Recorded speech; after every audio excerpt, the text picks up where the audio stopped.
Syndrome Society of Kenya. They've interacted with the Cerebral Palsy Society and now would be favored to interact with the Dyslexia Organization of Kenya. We hope to learn a lot from you. So Nancy, please take charge and run the session your way. You know the team you have on you and how you'd like things to flow.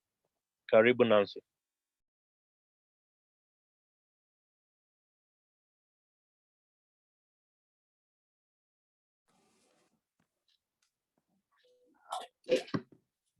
Good morning, team.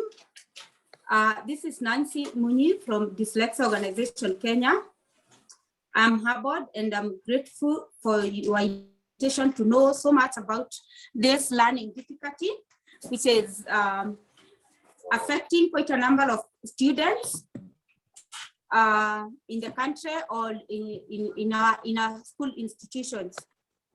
With me, I have Michael Jenga, who is going to be joining us to tell us about how do you support about a child with the dyslexia. So,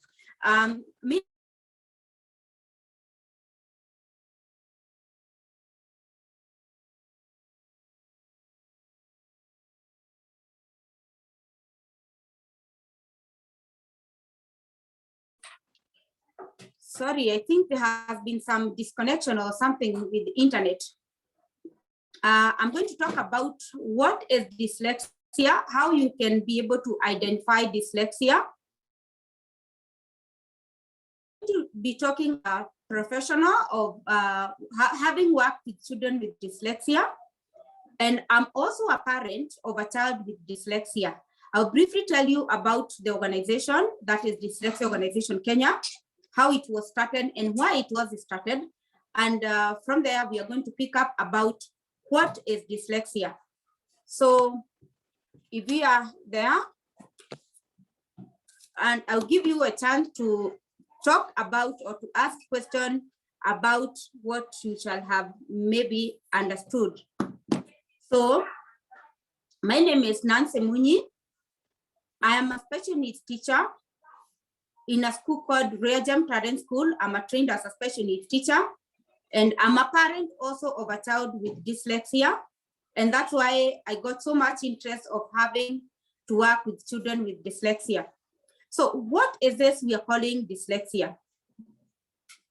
Dyslexia is a hidden disability.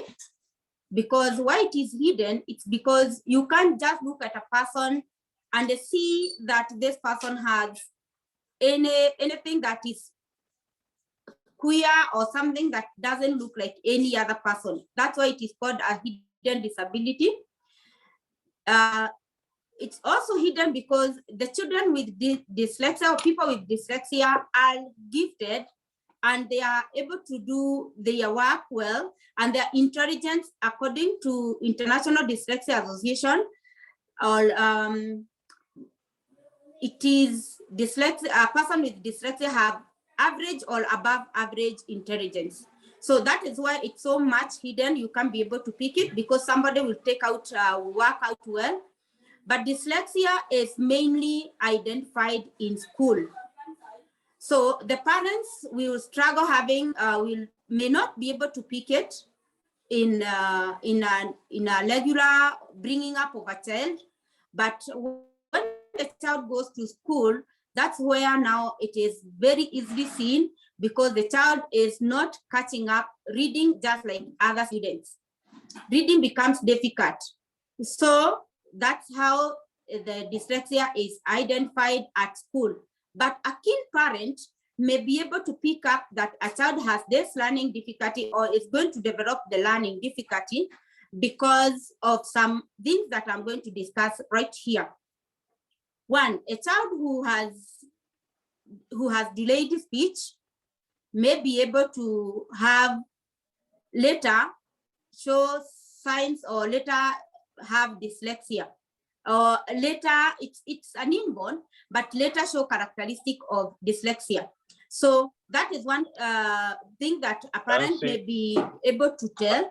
And then a child who Nancy, say it again. would you like to do a PowerPoint presentation? Yes, am I so fast? Would you like to do a PowerPoint presentation? Yes, let me get it. Ukona slides? Yes, let me get it. I wasn't, but I PowerPoint. So can I share that? Yeah, if you have a PowerPoint, let me grant you the sharing slides, the sharing rights. Let me see. Make Nancy a host. Okay. Let me also. Okay, you are now a host. You should be able to share.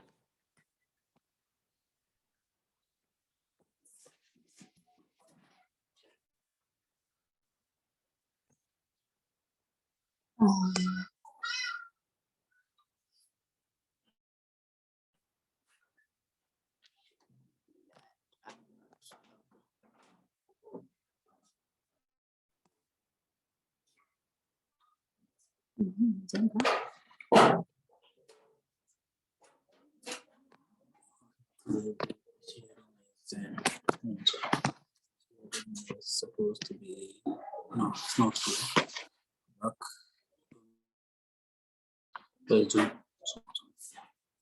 So Zoom is where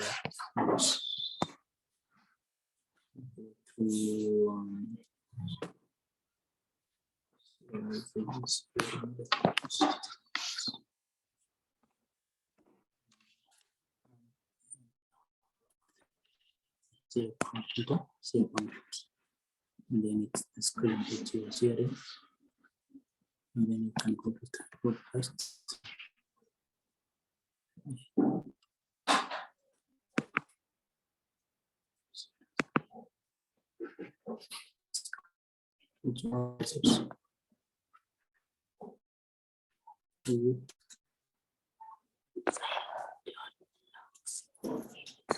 I'm sharing.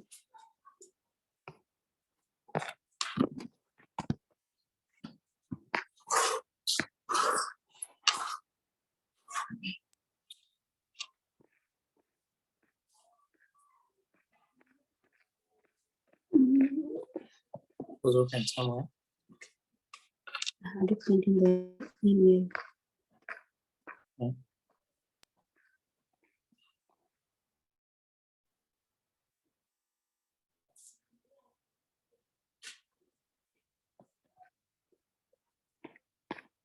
Oh. Okay. It was somewhere else. Was it here or here? It was here.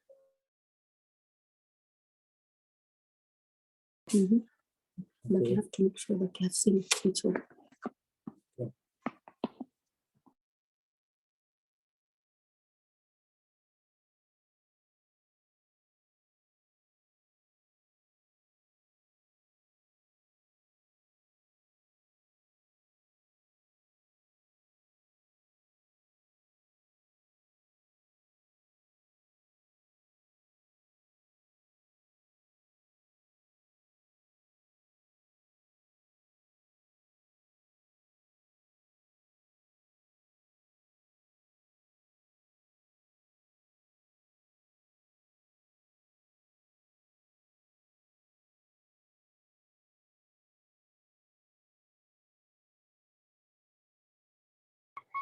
Good people, sorry about that. I think Nancy has dropped off as she's searching for a presentation, but let's give her some time.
and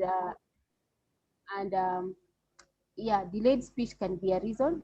It is not a visual problem, nor is it a hearing problem. So you would not say a child has dyslexia because they are not hearing. However, there are some signs that when a child does not hear some phonemes for some sounds in a letter or in a word, it can be a sign of, it can be confused with dyslexia, but it is not dyslexia when the hearing impairment will. There is need for further investigation to find out whether the child has hearing impairment or dyslexia. It is a specific learning disability that interferes with the student's ability to listen, think, speak, write, spell, or do mathematical calculation. This is according to the Diagnostic and Statistical Manual, or DSM-5. There's other specific learning difficulties that are confused or that co-occur with dyslexia. Is dysgraphia, that is affecting ability to understand numbers and learn maths. Dysgraphia, that's affecting the handwriting, ability to write and fine motor skills. And of course, dyslexia, which is affecting reading and language-based processing. And nonverbal learning disabilities, that is interpreting nonverbal cues like facial expressions or body languages, and there may be poor coordination, and oral and written language disorders. Those are mainly the co-occur with dyslexia. However, you'll find dyslexia is the umbrella of all, because when you're not able to read, and you can even do numbers, but you realize when the mathematics is written in word, the child may not be able to read, so it will definitely affect the performance in maths. So dyslexia is an umbrella of all of them, all these other specific learning difficulties. Other related disorders include ADHD, that is attention deficit hyperactivity disorder, dyspraxia, which is a disorder in movement and coordination in language, and others is executive functioning, which affects planning, organization, strategizing. So when you look at the definition of dyslexia, you'll find it is touching in all of these in terms of where it affects. And as I said, it is an umbrella of learning disabilities because it is touching in all of those specific learning disorders in one way or the other. So what is the definition of dyslexia? According to International Dyslexia Association, it is a specific learning disability that is neurobiological in origin. It is characterized by difficulty with accurate and fluent word recognition and by poor spelling and decoding abilities. This means that when a child sees a word or letters, she may not be able to put letters into words to make the sound or to read the sound. The difficulties are typical from a deficit of phonological component of language, meaning, as I've said, the child may not be able, or even a person, it's a human, once dyslexic, forever dyslexic. So it is not only in children, but this individual will have problem with phonological component of language. I believe we are talking to teachers here, so you know what phonological is. Putting letters, making sounds in a word. Sorry, but we are not teachers, kindly, Malim. Oh, okay. Sorry, thank you for that explanation. So phonological is when you find like letters make the sound. Like if you put the word PH, it makes the sound. So you will find this child may not have that ability to make PH to make the sound. And these are phonemes, the FP, and so you find this child will not have this ability to do that. Also, when it comes to reading, most of the time what they do, they will struggle to make the P and H. They will be reading the letters individually. So that will definitely affect the reading part. It is not it is not related to other cognitive abilities, and you'll find the child will have will be good in class, and ability the intelligence is good. The other consequence of dyslexia is will of course affect the reading and comprehension and reducing the reading abilities that can impede growth of vocabulary and background knowledge.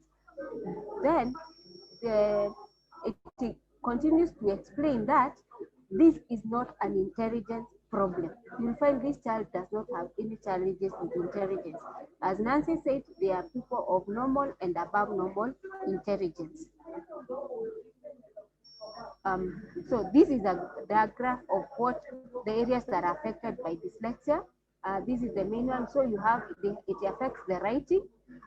Can't find the right words. I'll go back. I'll go deeper into each of these. It is affects spatial or temporal or memory difficulties.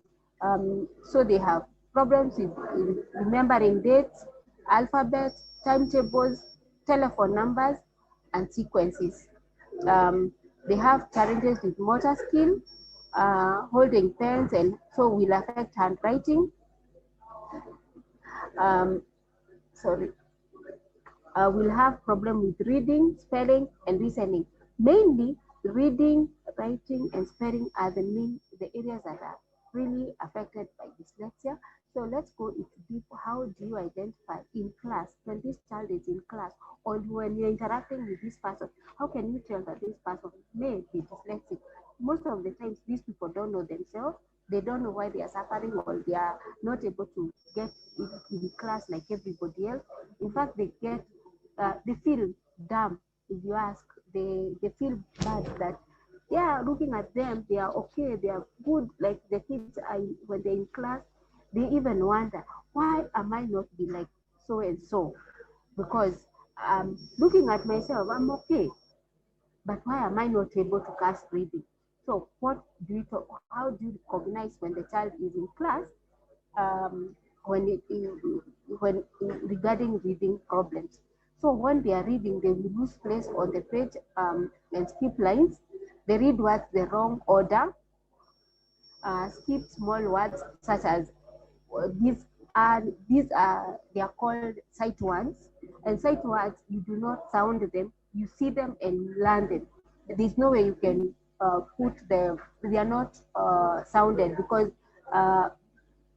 you just read them. So what they do, they forget to write. They not forget. They skip these words when they are reading because probably they are not able to read them.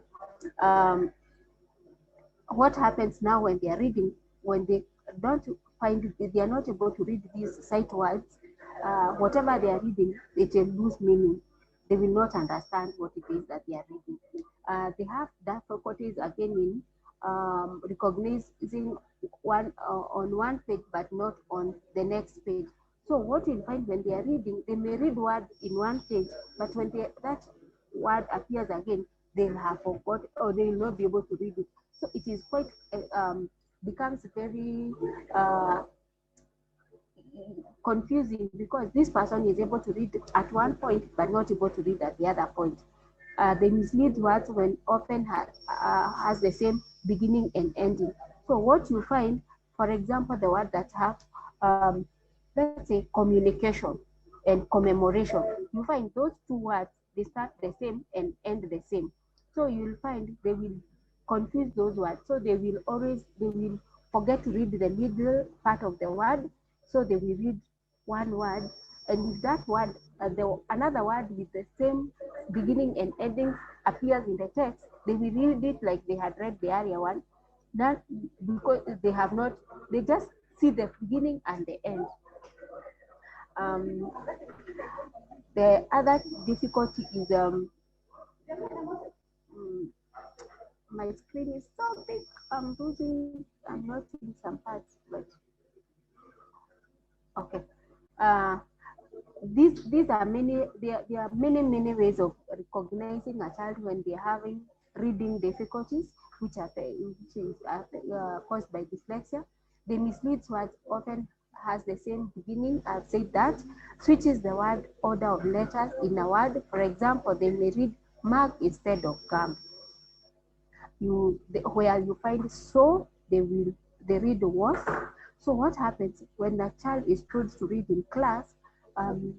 There are times that even make stories in reading. You find somebody has developed a whole or their own story because they have seen a beginning of they have read part of the word of the story, and they are having terrible trouble reading the other part. So what you find, they just read their own stories. So teachers sometimes ask, where are you reading from? Because that is not what is in the text. So it becomes very confusing. They ignore punctuations when reading.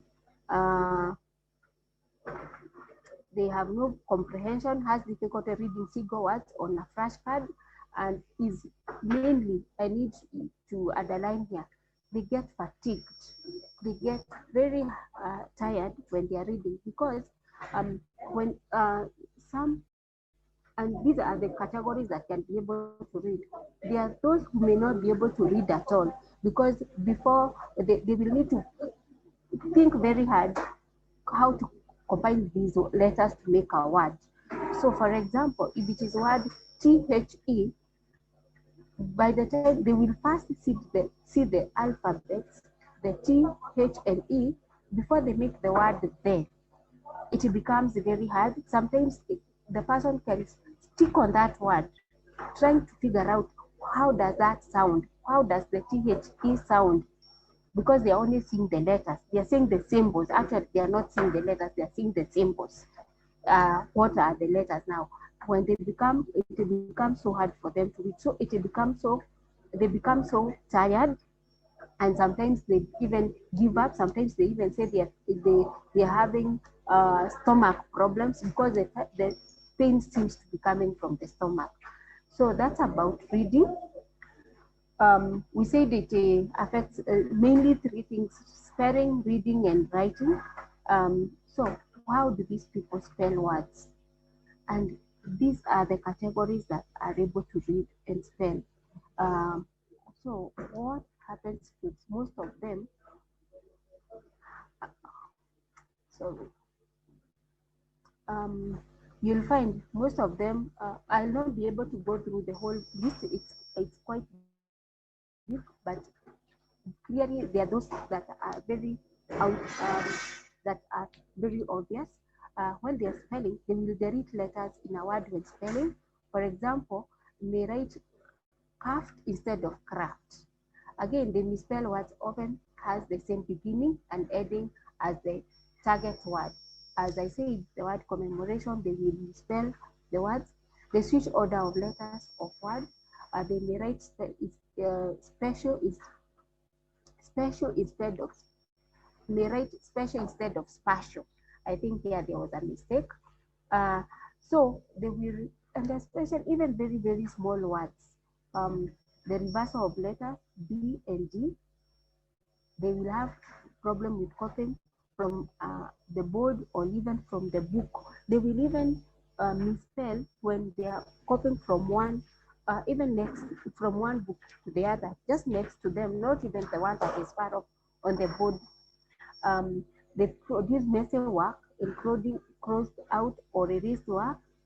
They misspell many common words like said, there, does, very small words that you even sometimes wonder.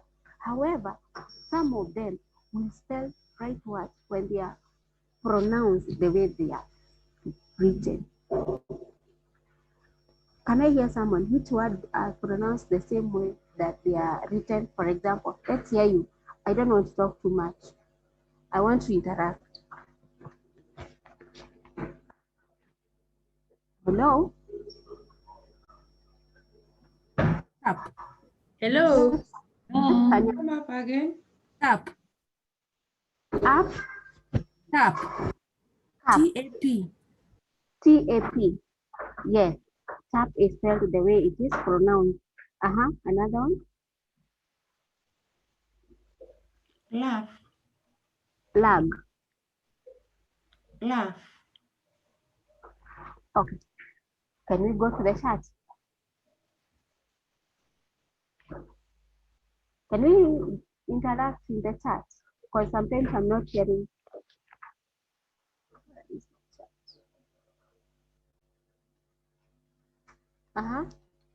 Dog, stand. Very good. Love. Sheep. Sheep. I beg to differ. I'll explain why. The word sheep. Kuna. What is the other sound of sheep? Sheep. Yes. Different spellings. Yes. Now. The one of animal, SH double EP. Now, when you find this person in a spelling, they will write the word SHIP when they mean SCEEP. And then the sound E has again very confusing, because if you that sounds E, right? E, that sound E. That sound E. So you'll find the person will spell his word, the one letter with using one word, using all the spelling but meaning one of them. You get? The word laugh is very tough for such a person, because is, how do you spell that? How do you pronounce that? Laugh. Laugh. How do you pronounce that? Laugh. Laugh. FLAF. And that? And this one is laugh. Laugh. Laugh. LAUGH. The other one? Laughing. Laugh. How do you pronounce that? How do you say that word? This one. Laugh. This laugh. And what is the difference between the first and the second? Okay. Like the second one, the one with LAF is not even an English word. Absolutely. Yeah. It is not an English word, but you'll find it in a text of that part. A person with dyslexia, they will spell it that way. The word search. Oh, the word search. This is very confusing for person with dyslexia. Especially, and again, when the sounds, when do you use in a word, and when do you use that in a word? When do you use that in a word? When do you use that in a word? When do you use which is the other one? Flower. You see, all these sounds are in different words, right? So you'll find this person will have one of the spelling, one word being spelled like this. For example, the word what?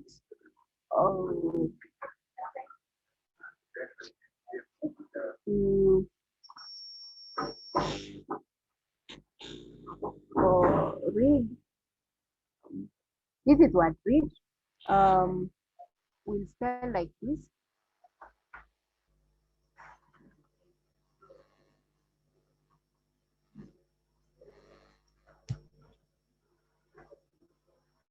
All these will be appearing in somebody's text with a person with dyslexia.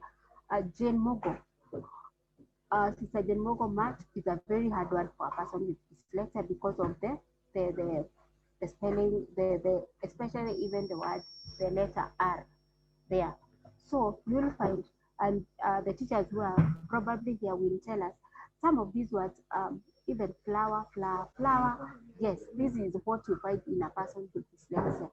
The other problem that you find in their spelling is reversal of letters. They will spell the word like that. Mainly the word D will be always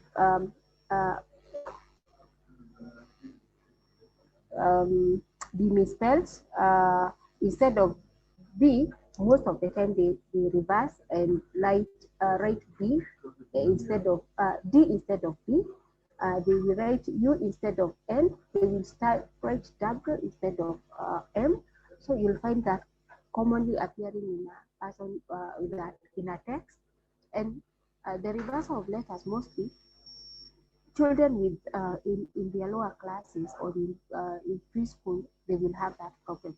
But if it continues further into when they are 9 years in class 3, when you see the reversals, that is a clear indicator that this child will have dyslexia. But early in life, it may not be really a sign of dyslexia.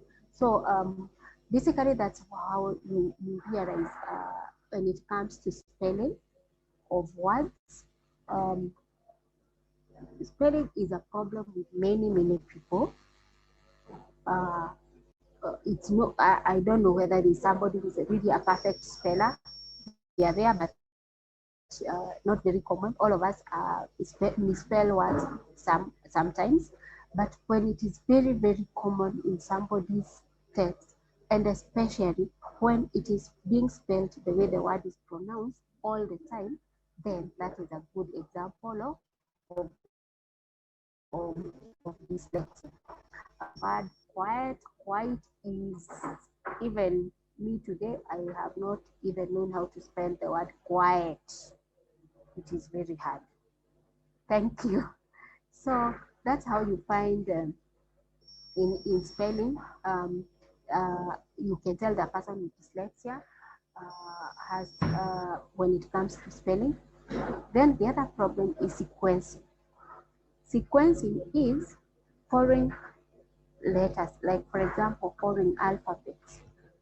What you find is a person will have, this child will not even master the alphabet, may not master the months, may not master the days in a calendar, or have difficulty remembering phone numbers and following spoken instructions. When we are reading, you'll find sometimes they read, they sentence, they repeat the second sentence and skip the second sentence and read the third sentence in a text. So what we, yes? Naomba urudishe nyuma kidogo. Someone is talking? Please, naomba hiyo slide ingine. Yeah, thank you.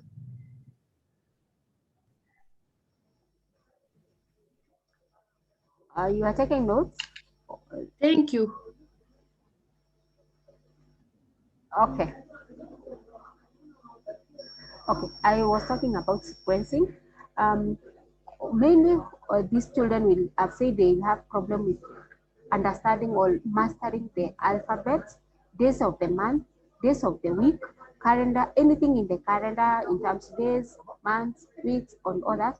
They'll have problem with the mastering the telephone numbers, and most of the time what you find, they reverse the letters. For example, instead of writing 254, they might write 542, and transferring that from the text to the from one text to the other, or even when they are reading the word, they are reading the numbers, instead of, it is clearly written 254, but they will read 452 very clearly there. And so even when they are telling you the telephone number, even when they are reading the telephone number, they reverse and they transpose the numbers.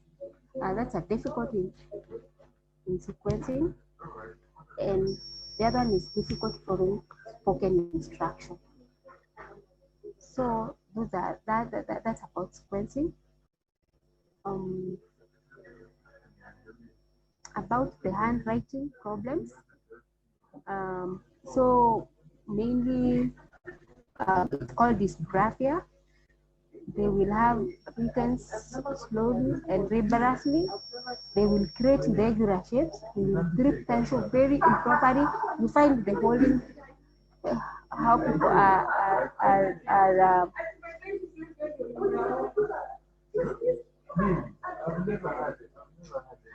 just hold a minute. Just hold a minute. Then I'll come back. There's some.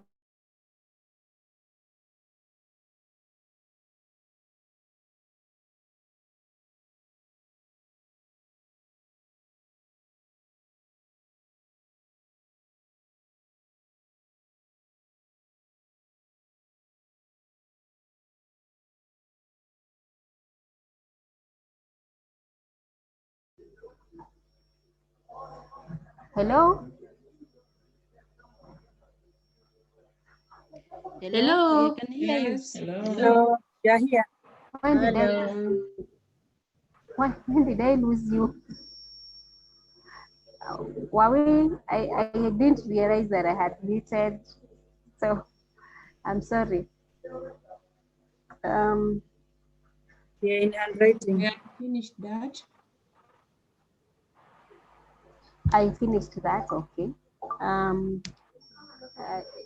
Yeah. Just give me a few seconds.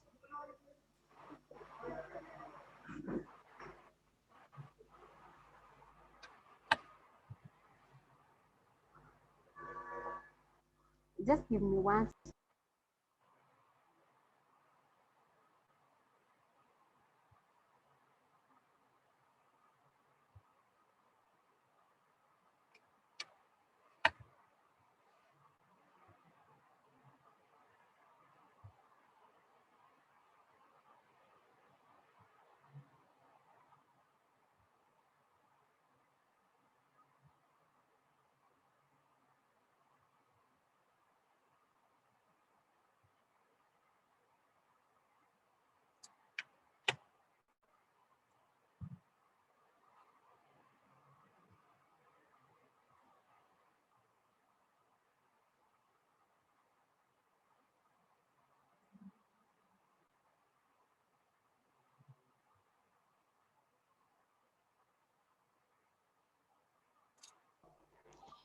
Hello. I want Nancy to pick over from there because I've realized I'm in a background that is a bit noisy, and I'll do the sliding for her. Thank you, Nancy. Welcome. Nancy, can you hear me? Nancy?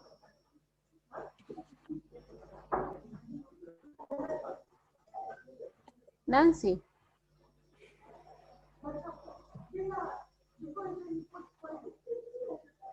Nancy?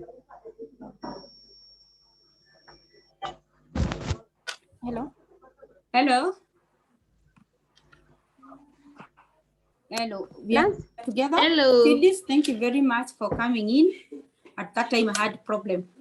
So, hello. Hello. Hello. They're there. You are there. So I was telling Phyllis, thank you for coming in when I had that internet problem. We are at handwriting.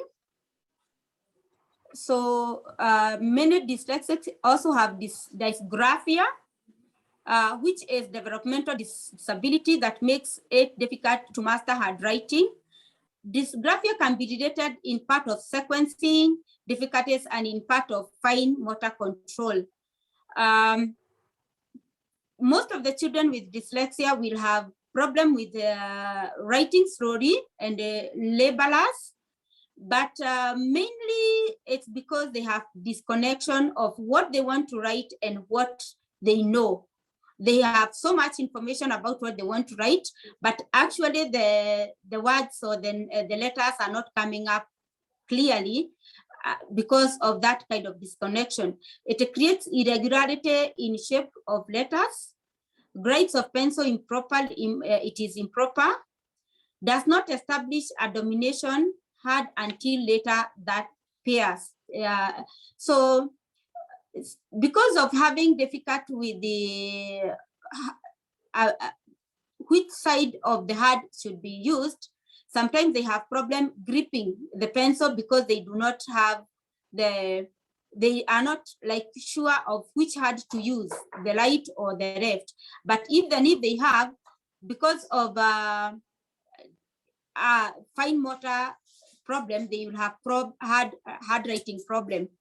May switch from right to left, may write letters in the wrong directions. And I'm thinking with so many teachers, we have observed this, that when they want to write D, sometimes they will always maybe ask which side does B faces, which side does D faces.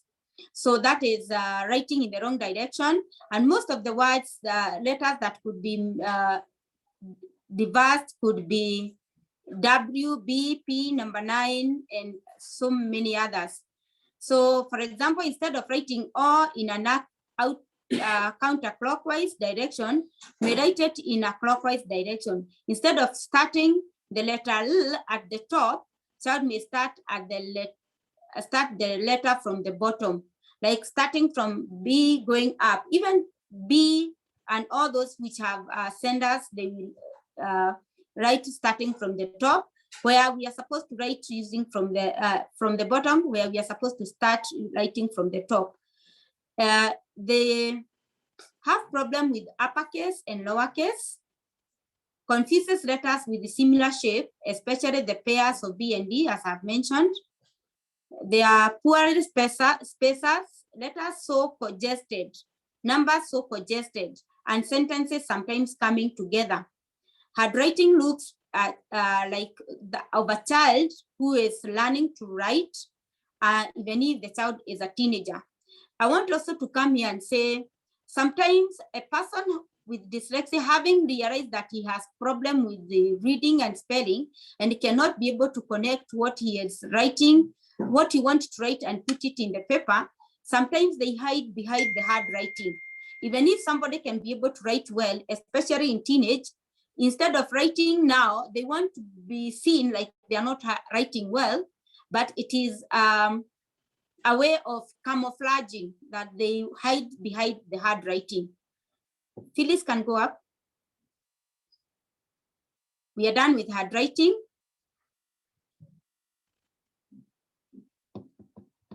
Phyllis, you have the slides. So that is exactly what you see some of them writing, which is like very difficult to read. And when you ask them to read, you'll be surprised that sometimes they are able to read what they have written. When a teacher cannot be able to read, sometimes you find like that person is able to write. This can be taken like the child has hidden himself. He doesn't want to be seen, that what he is communicating is not clear. So this is part of it.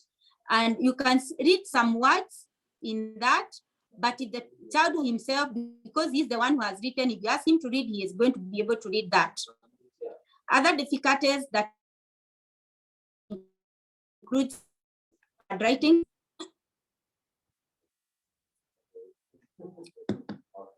Other difficulties include word problems, carrying and borrowing in numbers.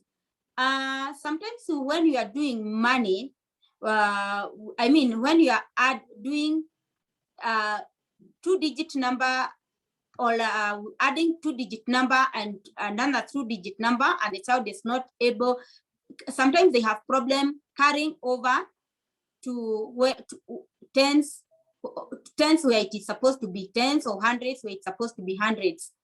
They are also having problem with managing money, and mostly not just managing, even identifying the currencies that we have, and also be able to tell, like if it is 100 bob, how much can it be able to buy?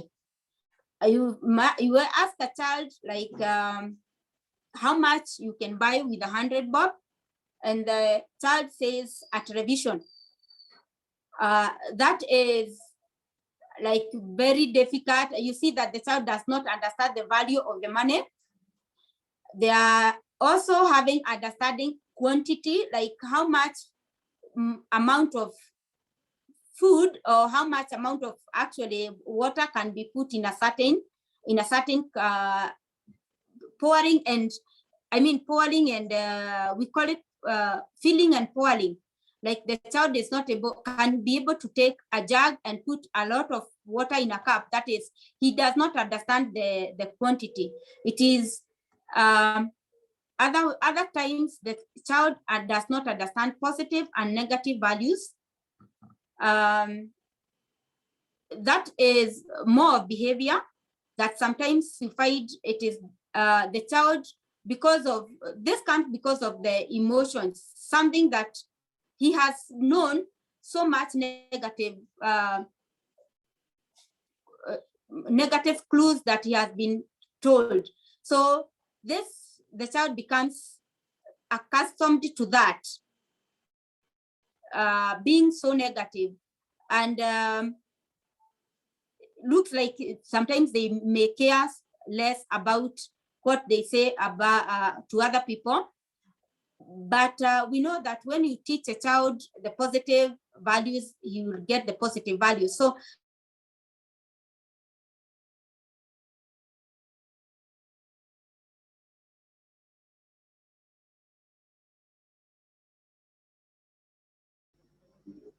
Nancy, you have disappeared. Hello? Nancy?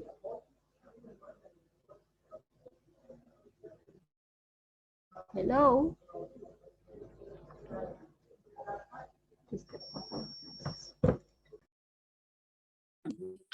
sorry. Nancy, you're getting lost. Sorry. Yes. My apologies because of that. There has been a disconnection of the internet, and when it came back, I could just be seen moving up and my lips up and down as speaking, but I was muted. So we were talking about the positive and negative values. I want the team to come up with other positive values that a child can be trained. Now, not just a child with dyslexia. Positive values like saying excuse, you can put them in the chat, saying thank you, and also being told well done. Most of the children with dyslexia, because of the nature of not working well in class, they have not had this word, very good or excellent. So they have known that negative values always. And so it may be seen like they are not understanding the positive values, but because this is what they have experienced for so long. They have difficulties understanding time, such as days of the week. Knowing when is Friday, that tomorrow we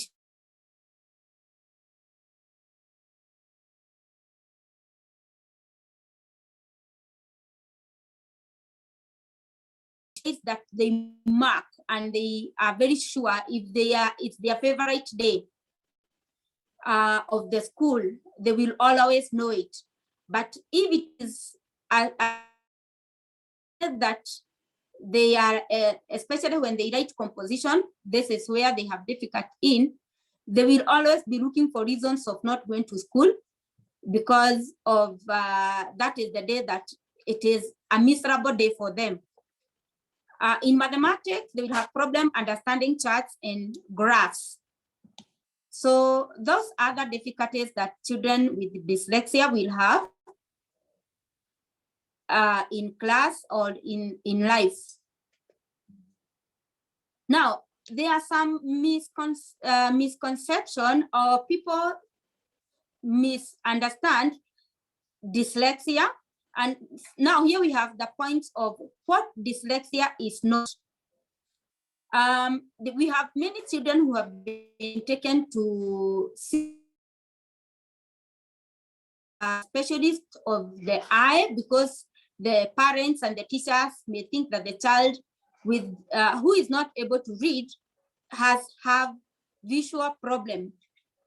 might find that even in class situation, they are changed from sitting position to sitting position because the teachers think that the child is not able to read because he is not able to see. So dyslexia is not a visual problem. I'll come back to that.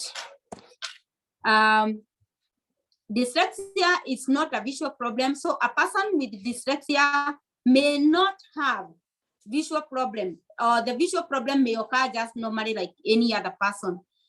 Sometimes they are taken like they are lazy.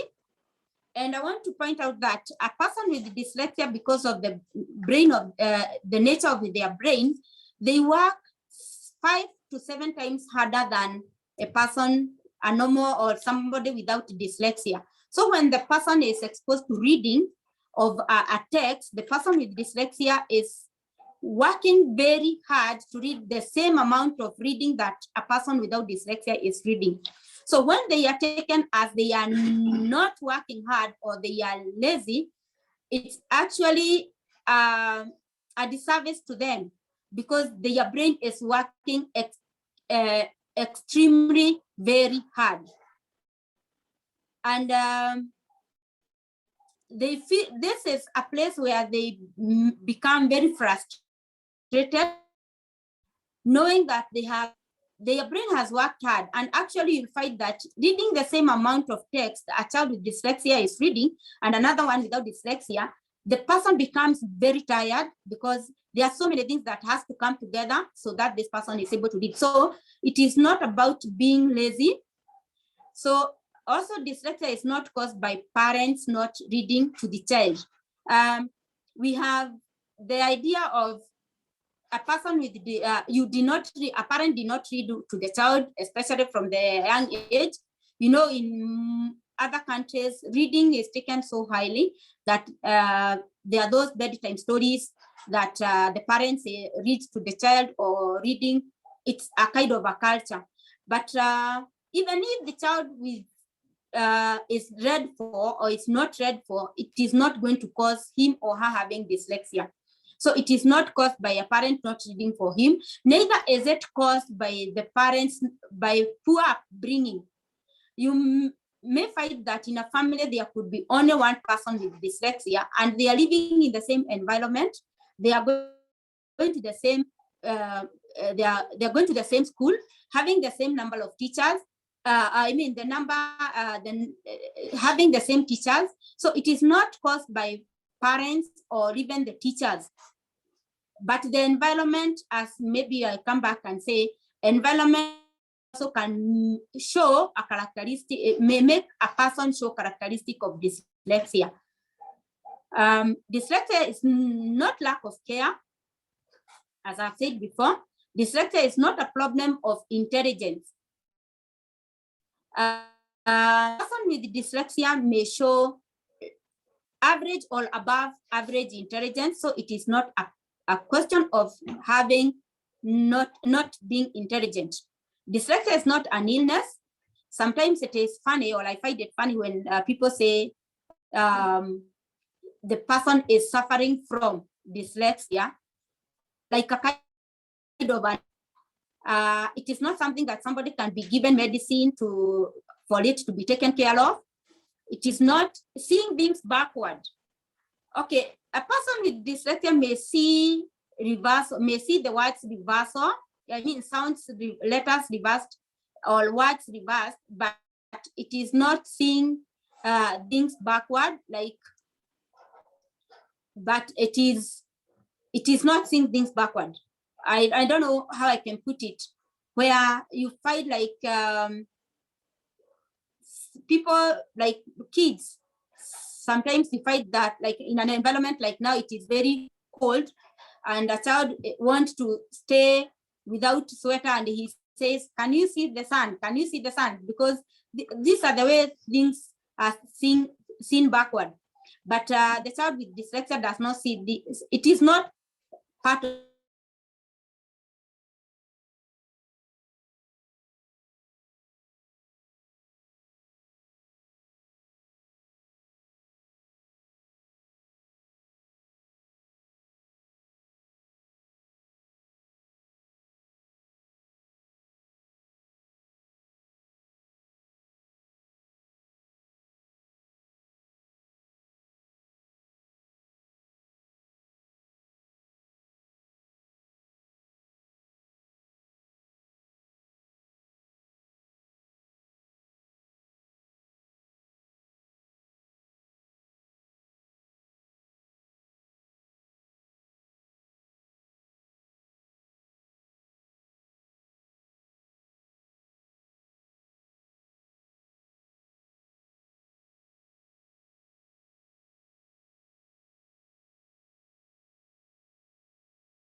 Okay.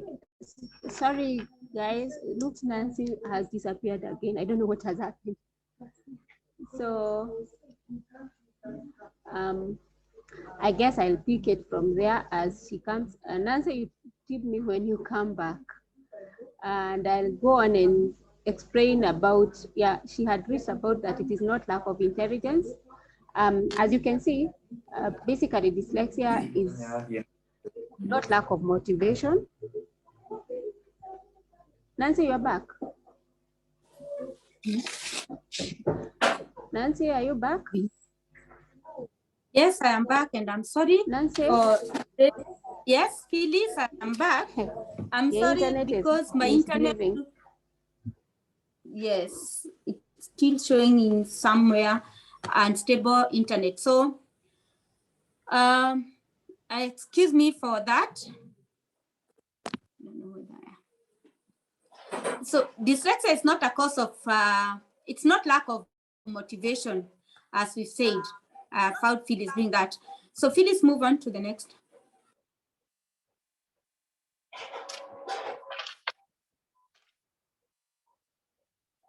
Types of dyslexia. There are people, many people ask, is it, how will you be able to know, or what are the causes of dyslexia? We have two types of dyslexia. There is that one which we acquired. Acquired dyslexia can be brought about by diseases like illnesses like meningitis. We have accidents. When somebody has had head injury, you can have dyslexia. And there is a dyslexia that looks like it is a developmental, that it's really confusing, especially like when I am doing assessment, there are historical background that I ask parents to give me the history of the child from born, the day the child was born to up to the moment, so that we can see what could have caused this child having this difficulty in reading. A child who has been born, the mother could have gone along a very long labor, and the child have difficulty breathing. That could bring some brain damage, which may be seen later, which may be realized later in reading, in class, because the child is not grasping what is other children of its age are able to get. The biggest dyslexia is what we say dyslexia is inherited, and that is developmental or genetic, learns from our genes. Give you a brief history of myself and my my sister's son, with Phyllis. Our children went through this. I gave birth my child very well. He had all the milestones done very well, but he finally show characteristic of having dyslexia, that is having difficult reading and spelling. And when we looked at our genes, like Phyllis' son is dyslexic, who is my sister. I have dyslexia, my son is dyslexia, and I have cousins who have children with dyslexia. So we have a family. So my son has taken dyslexia from my side. And when you find these children, they have high intelligence, but they have reading and difficult problem, difficult in spelling and writing. There is deep dyslexia, there is surface dyslexia, and I want to talk much about phonological dyslexia, where now it is a way of where it portrays itself. The child is not able to hear sounds in specific sounds in a word. That is now most what is seen as being is not able to hear what sounds in words, and he is also not be able to hear words in a sentence, and that becomes now difficult for him to read and spell. So Phyllis, if you can move on. Phyllis.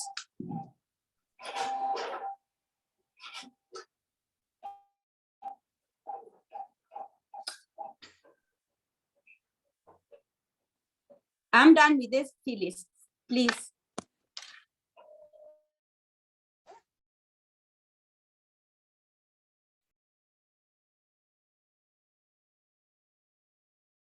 Okay, just a concern. Before we continue, Yes, we can hear you. yeah, you had posted for us the types of dyslexia, and Nancy was talking about acquired and development, then has also talked about the one for phonological, but the next slide, when she was explaining, she mainly explained about the three. So I wanted more information about deep and surface, because I can see this next slide are explanation, but as it is like we are going to the next before we see the next slide. Thank you. Okay. The next one is the explanation. Phyllis, and I'm sorry, my internet keeps on going. Okay. I want to take the acquired, as Nancy has explained, what is the deep and what is surface. Deep dyslexia means is one that once you get it, you cannot recover. You'll find children who have gotten or acquired the trauma dyslexia, especially like when they get sick, meningitis, they lose their ability to read completely in life. They will not acquire it, and it will become very hard. And I know of such a case. Their child was born well, developed well up to the age of 5 years. When she was just about to start school, she fell sick meningitis, and from that on, she never acquired. And it is very, very hard to reverse this problem. To reverse now the ability of reading, writing, and spelling, and especially things to do with academics, and which is affecting, which is mainly because of their reading abilities. They lose it completely, and it is very, very hard. Surface dyslexia is whereby someone can acquire it, can become temporarily like fall sick, like probably even stroke, and as time goes on, they recover and they are able to recover completely. Yes, sister. You sound as if you are very far. Please. Okay. Sorry. Are you hearing me now? Well, can you hear me now? Hello. Am I heard now? Yes. Yes. Okay. So as I was saying, I've said deep is where it is very hard to recover or to get back your abilities, but service is whereby it kind of is temporary in a way that the person will acquire the ability to read and move on normal like before. You'll find even people with stroke who have recovered completely. They had lost their even ability, mobility, but once they recover, they recover even their side of memory, that side of mind that processes language, which is affected when they develop the dyslexia. So deep is when it is very hard or may not be able to be recovered, and surface is where it is can be temporary in a way that they can be able to recover and move on with their life like they never had it before. Nancy has explained the phonological, which I don't even want to go back. I hope, sister, now you have understood both. Yes, thank you. Most welcome. So this is the explanation which I have done. If I can just explain a bit about this, whatever, some people with dyslexia will see a document when they are reading appearing like this. Would you be able to read when you see a text like this? Can somebody try to read for me the first? No. Anything on that other than of 23? Significant Of the 23. Reading 23. Other perceptual Experimental tasks. significant. For me, Mental By the found. end of it was like saying I am. Next Now one is imagine you have a text You are told to read all of you, and one of you is seeing things like this. And it is appearing like this, and you have to read. Is it possible? No. What time will such a person take to even be able to read anything? And the other one will see things like this. I have dyslexia was extremely hard for me to say. Now another one will be seeing like this, whereas the other person will see normal text. So you see why it is very hard for someone to be able to read. So that's it. Nancy, are you back? Yes, I am back, and Nancy. I'm hoping that this time it's not let me down. Yes, I am back. So okay, take on the. Yeah, for a person with dyslexia or any other learning difficulties or any difficult, early diagnosis is very important. The importance of early identification, it is very important because when a child or a person with any difficult, not just dyslexia, but any other problem, early diagnosis helps the person to, one, accept or go through the ideas of accepting himself, and also looking for strategies to support. So early diagnosis not only improves the child's ability to reach their academic potential, but also prevents the development of low self-esteem and behavior problems that further interferes with the ability to learn. And this is not just because of a person with dyslexia, but even others. Now, the teachers play an essential role, especially in dyslexia, because as we had said before, it is very hidden, and most of the time it is identified at school, because that is where the learning starts. I mean, the academic of book reading and writing starts. So it is the teacher's role is in identifying a child with dyslexia is very important. Identifying students who need support, the teachers need to do that. Planning an evidence-based intervention to meet specific learning needs, and monitoring students' progress, creating an inclusive environment, providing accommodation and modification to reduce barriers to learning. Now, as the teachers, I think we had before mentioned how a teacher can be able to identify.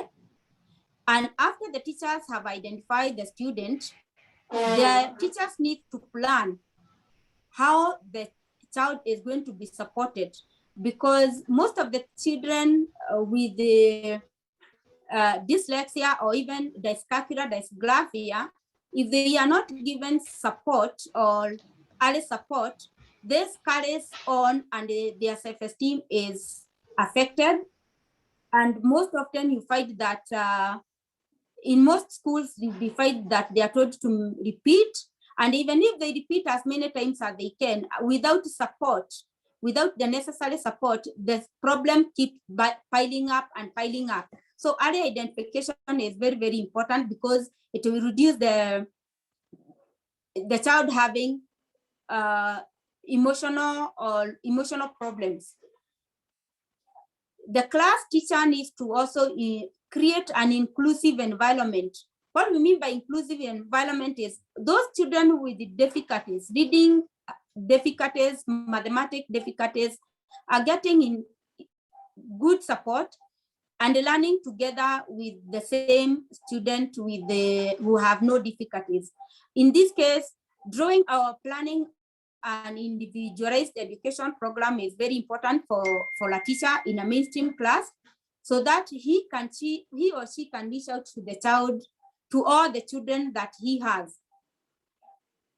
The teacher will also help parents realize, the teachers, after they identify, together with the parents, they will draw realistic goals or realistic expectation.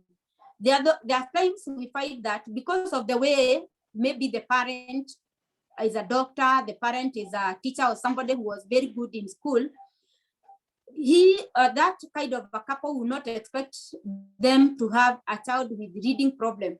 So they have high expectation of their child. And if the child also is following a child who is doing very well in school, this child will suffer because of the goals that the parents have. So identification of this child, when it is done early, the parents they are able to make realistic goals and also make sure that the expectation is checked. It is not so high. And it is also not very low, because we said before that a child with dyslexia does not have intelligence problem. So they do not need sympathy. They need to be given support, and this support will help them realize their strength. So early identification also helps the parents and the teachers to realize the child's strength. Phyllis? She's sometimes going away. Now, there are those things that you need to do as a teacher, and there are those things that you need to do, not to do. You are not supposed to wait. Waiting, dyslexia is not developmental delay. That means there is a developmental delay, there is a global developmental delay, that a person is just low. A child is very low, is becoming, has achieving the milestone comes late, always. This is not dyslexia. Dyslexia, a child is normal but has difficulty with the reading, writing, and spelling. So you are not supposed to say, like most of the parents are advised by the teachers, gojea tu huyu atachika. And when he is supposed, you are told to wait, there is no intervention given. If the intervention is not given, then you are not supposed to wait. So studies have shown that dyslexia, those children who receive intervention early, they almost catch up with their peers. But if they are not given intervention early, then that is when you find that they will drop out of the schools, and they do not even realize their strength. So they become frustrated, the community is frustrated, the parents are frustrated, because so much waiting has been done before they are given intervention. Use conventional teaching method. Children with dyslexia do not respond to this. They need to be given in response to structured literacy that Mr. Jenga is going to discuss, how you give structured literacy, where you give support using all the types of senses, all the senses that are there, and that is after you identify a child has this difficulty. So in a class situation, just teaching this child the way you deliver learning to others or deliver teaching to others, a child with dyslexia requires a structured type of method of teaching so that he can achieve what he has not. You cannot fix dyslexia by using of drugs. But sometimes you find that there are some people who, as I said before, think that dyslexia is a condition that is a disease. So they will visit health hospitals, and actually sometimes you find it is very difficult for even a neurologist to pick that the child has dyslexia, which it is easier for a neurologist to pick that child has developmental delay, but may not realize or may not identify a dyslexia. So even to have the child taken to the hospital, it doesn't work. Vitamins will improve health. Good food will improve health. Drugs will improve health, but may not improve reading. So it is not something that you can fix using drugs.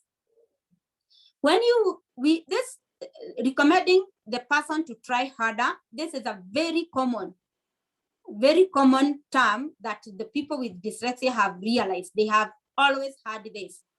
Even in the report, for most of the time, it is usually written, if you are very playful, you could do better, or work harder, try harder.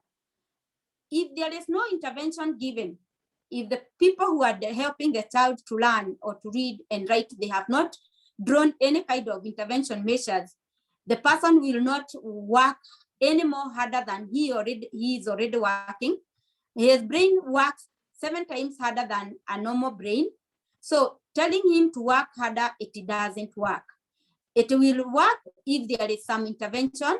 And so it is not just him who is working harder, it is both the team, the parent and him working together. And if that is what is working harder, that is good. Sometimes we worry so much. Worrying about these things will not help. What will help is to get educated about what dyslexia is, how dyslexia learns, and how you can do as a parent to empower and advocate for your child. In the country, not so much has been mentioned about dyslexia. There are so much that is left. So the parents, we need to join hands and advocate for this learning difficulty. 20% of the population has dyslexia because 1 out of 5 children has dyslexia. I'm hoping that we have teachers here who can say, if you have 20 children in your class, then 5 of them may be dyslexic and they may not be may have not been identified. And so when you identify, we join hands and advocate for the children with dyslexia so that they can be given the support that is required. And the support starts with the training of the teachers. If the teachers are trained to identify and give support, then the number of students with dyslexia or the suffering that the children with dyslexia get to will go down. So Phyllis, let's go on.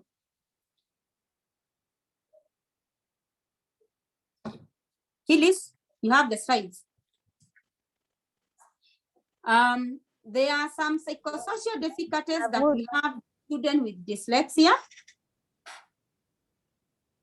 Without identifying an effective intervention, the impact of dyslexia can be significant and long-lasting, not only for individual, but for the society at large. People with the dyslexia are intelligent. They have above average intelligence. And when this intelligence is not taken care of, or it is not well exploited, it can be diverted to negative things. And because of the marginalization that happens in class, the children with dyslexia may fall or may drop out of the school. And when they drop out of the school, you can imagine what an intelligent person will do outside there because he has not gone through the school. And sometimes they will even want to revenge back to the society because they have not been treated well. So the revenge is affecting the whole society. The long-term effects of a dyslexia include failure, depression, increased risk of suicide, delinquency, and reoffending. This is some of the things that a person who has not been well taken care of, or early identification has not been done, intervention has not been done, high expectation from the parents and the caregivers. If somebody goes through this, you find that they will go through depression and this feeling of failure, like I am not doing enough. They have been told many times, you need to work harder. This is not you. You are not putting your effort. We need to see you working more.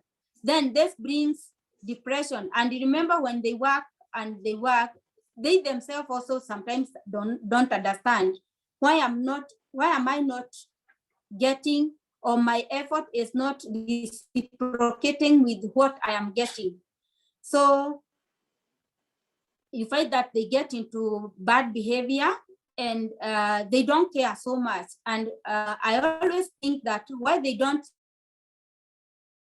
that's why they feel like they get themselves in, they hide their emotions into a cocoon that they don't care at all of what other people think.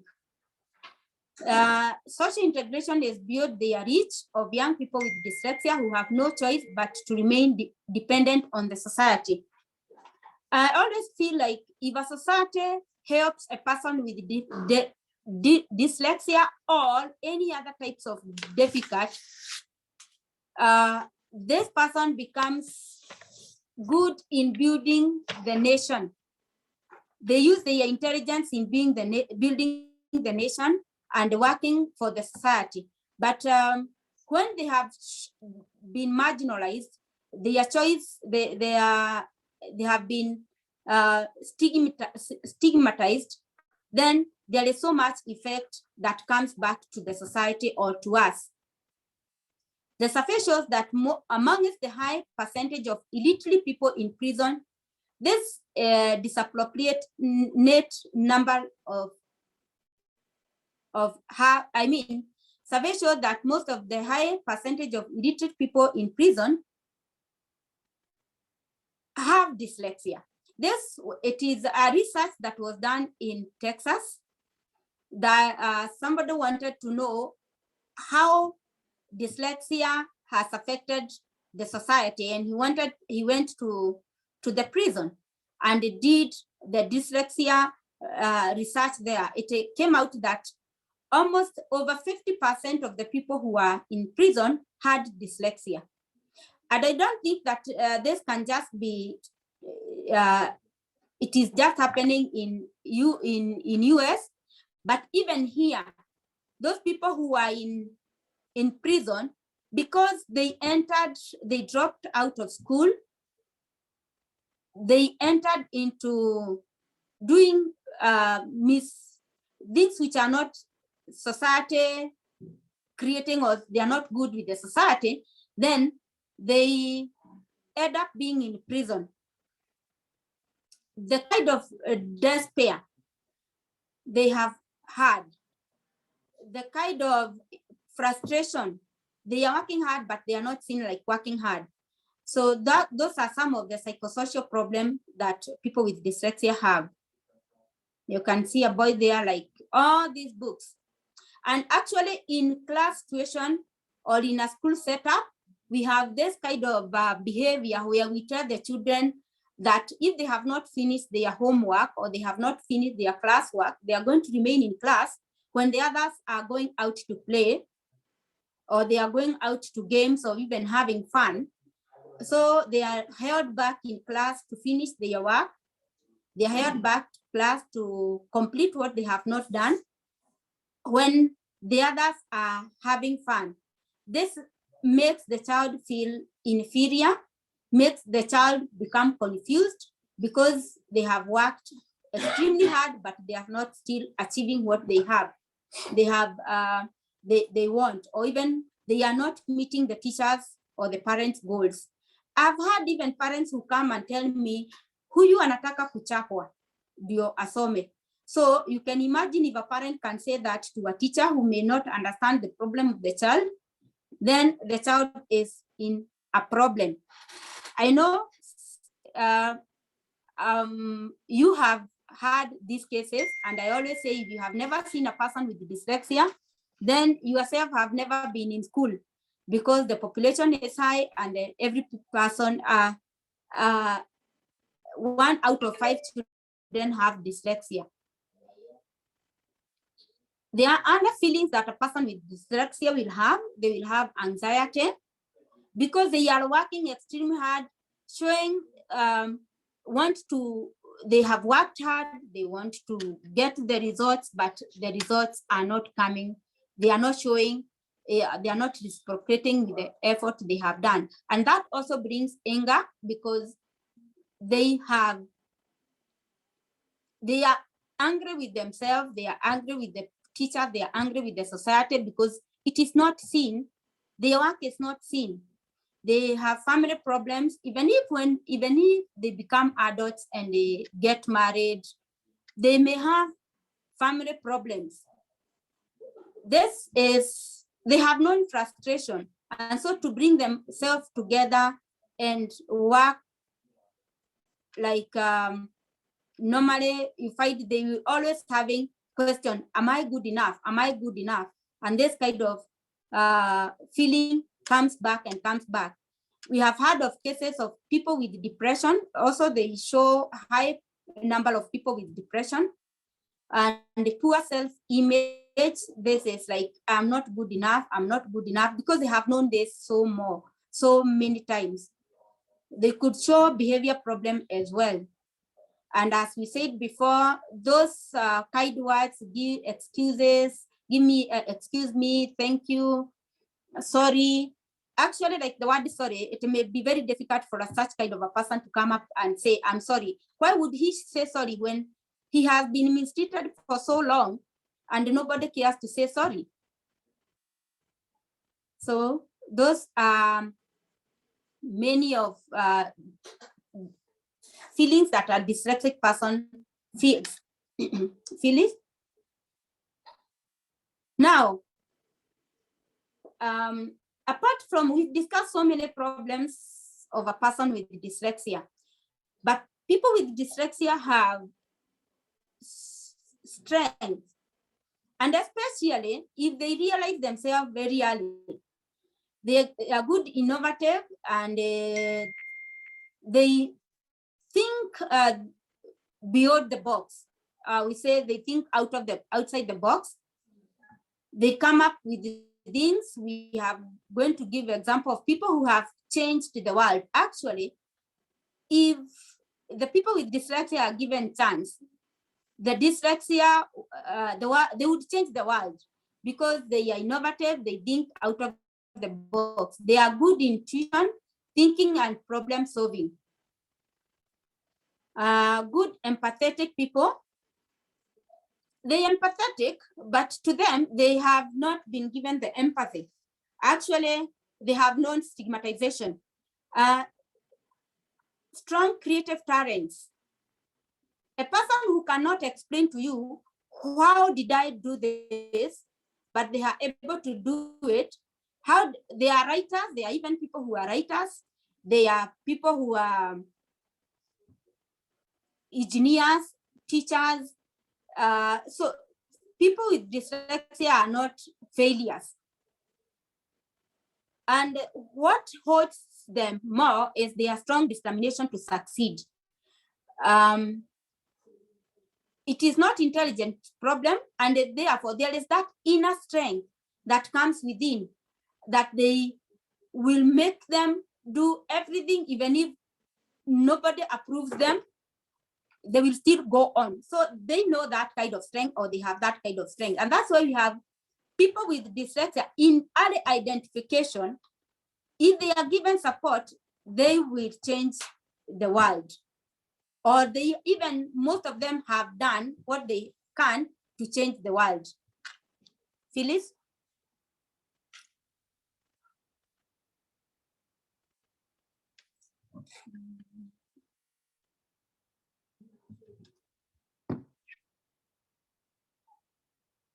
Phyllis, so at the moment, I think we shall have class strategy, what we do after we discuss these 10 things a person with dyslexia want you to know. They want you to know they are not lazy. They want you to know that they can still shine in lots of ways, and that's how we have shown their strength. They want you to know that it might take them long to get it, but when they get it, it sticks. When you break things down into smaller steps, I find it, somebody finds it really difficult, or I mean, very easy to get it. Sometimes they want you to know that they can get things if they are given support, different ways to they can teach, they don't need to be judged. My dyslexia does not only affect my literacy, it affects even the way they see things. Sometimes they see things in a better way than we do. Sometimes they see things out of the box and they can fix things. And that is how they want you to see them. So, I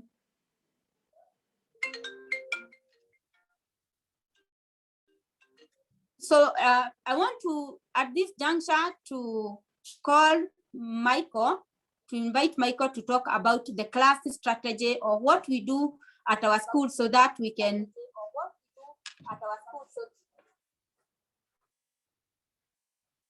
Yes, so Mr. Jenga, I stop sharing. Yeah. You want me to stop sharing? Hello. Hello. Jenga? Hello. Hello. Yes, I can hear you very well. Michael, you can now share. Okay, fine. Thank you so much. Stop sharing, right? Yes, Phyllis.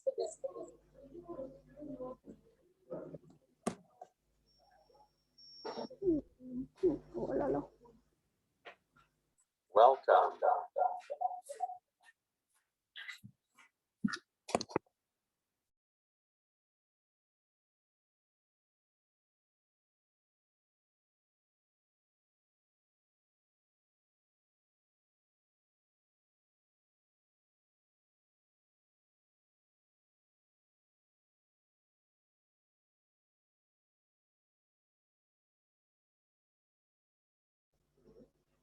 And I return the rights. So,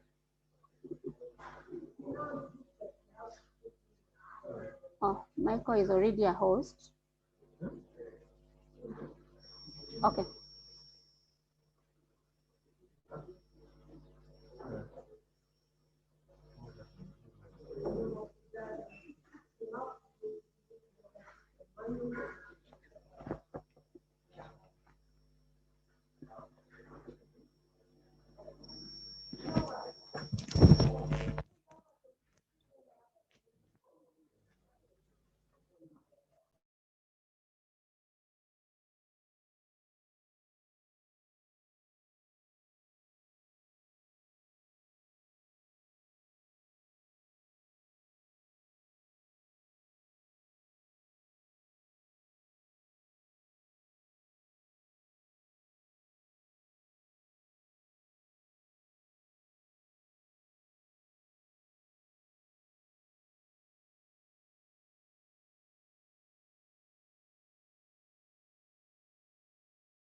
Michael, did we lose you?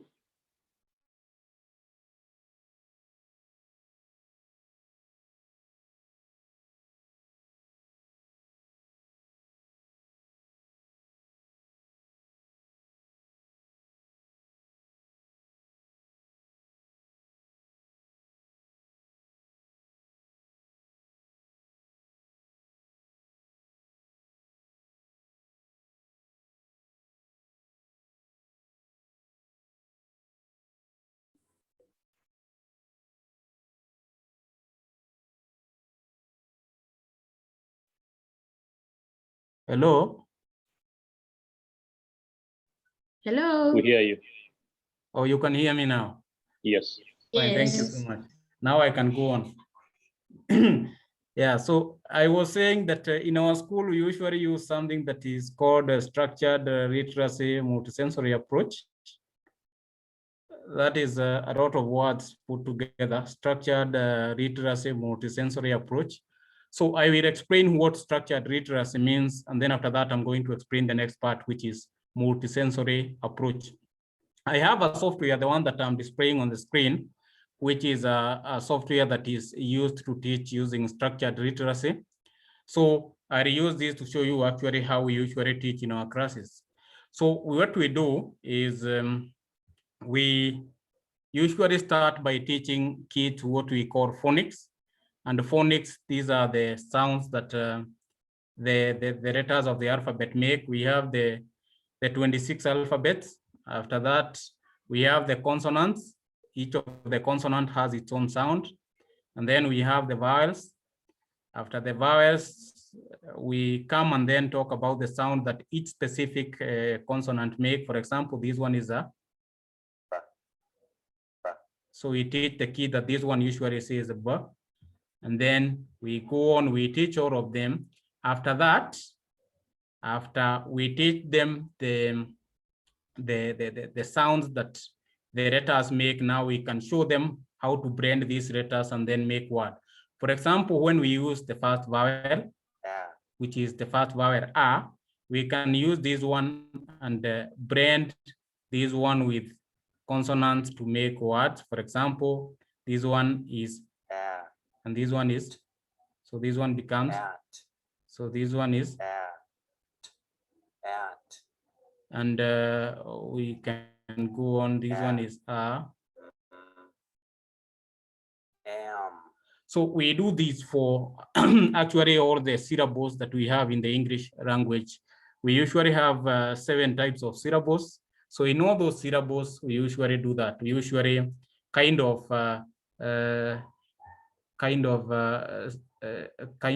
separate the words, and then we kind of teach them when we are kind of blending the sounds together. I can possibly show you something else ahead of this, just a little. I can show you something else, for example. If, for example, this one is what I'm teaching, this is a blend of 2 letters, which is the sound S and sound L. So this one is, S, and this one, I can blend this one to get a number of words. For example, I have this one is L.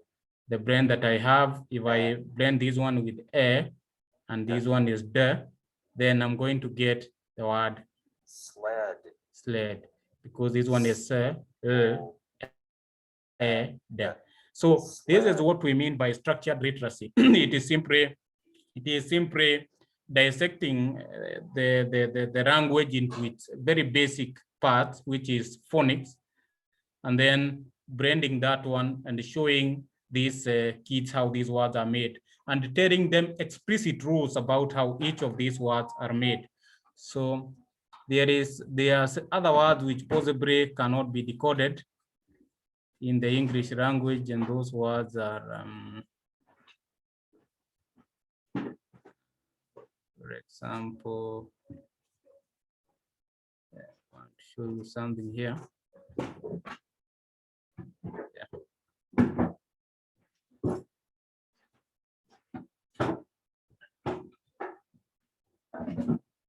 There are some words in English language that cannot be decoded. Those words are usually called sight words. So we also teach those words, but we usually teach those words without actually branding them. I want to show you examples of words that cannot be, sight word. So these ones are sight words. So we teach these words the way they are. These words cannot be actually segmented the way we have segmented those ones, and being able to teach them. So these words, we usually teach them as complete words. But all the other words, we usually give very explicit rules about how each of the words is usually made from the various parts that make up that word. Whether it is from all the syllables that we have in English language, we go on to things like the brands. After we finish the brands, we go to the digraphs. After we finish the digraphs, we go to the another syllable which we call the R controlled. I can show you a little bit of what I mean when I talk about R controlled. R controlled words. For example, these one are R controlled words, and I can show you a few examples of such words.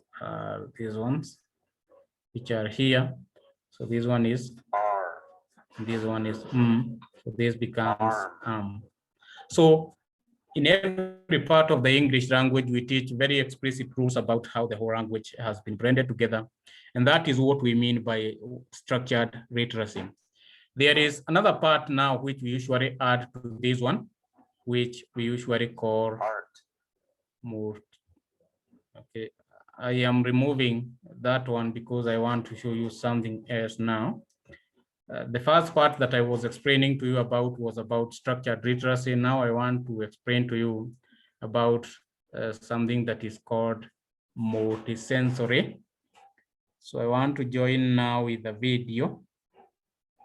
I want to do some few adjustments here and start a video.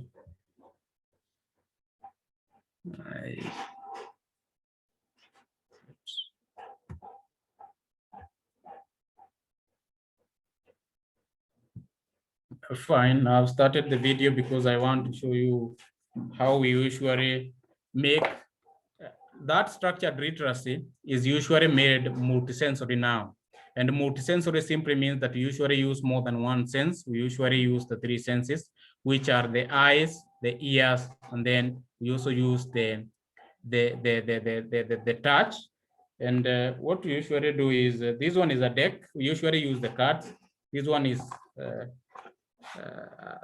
a deck of cards. So it contains about 136 cards. And if I pick one of these cards here. Hello, Jenga. Jenga. Of these cards here. Jenga. Show you what is in each of these cards. Hello. You see. Jenga. Yes. Michael. Yes. You are not sharing anymore. You can't hear me. The sharing stopped. Yeah, you can hear you, but you can't see what you're stopped. I said I stopped sharing. Oh, okay. Because I want to explain something using the video.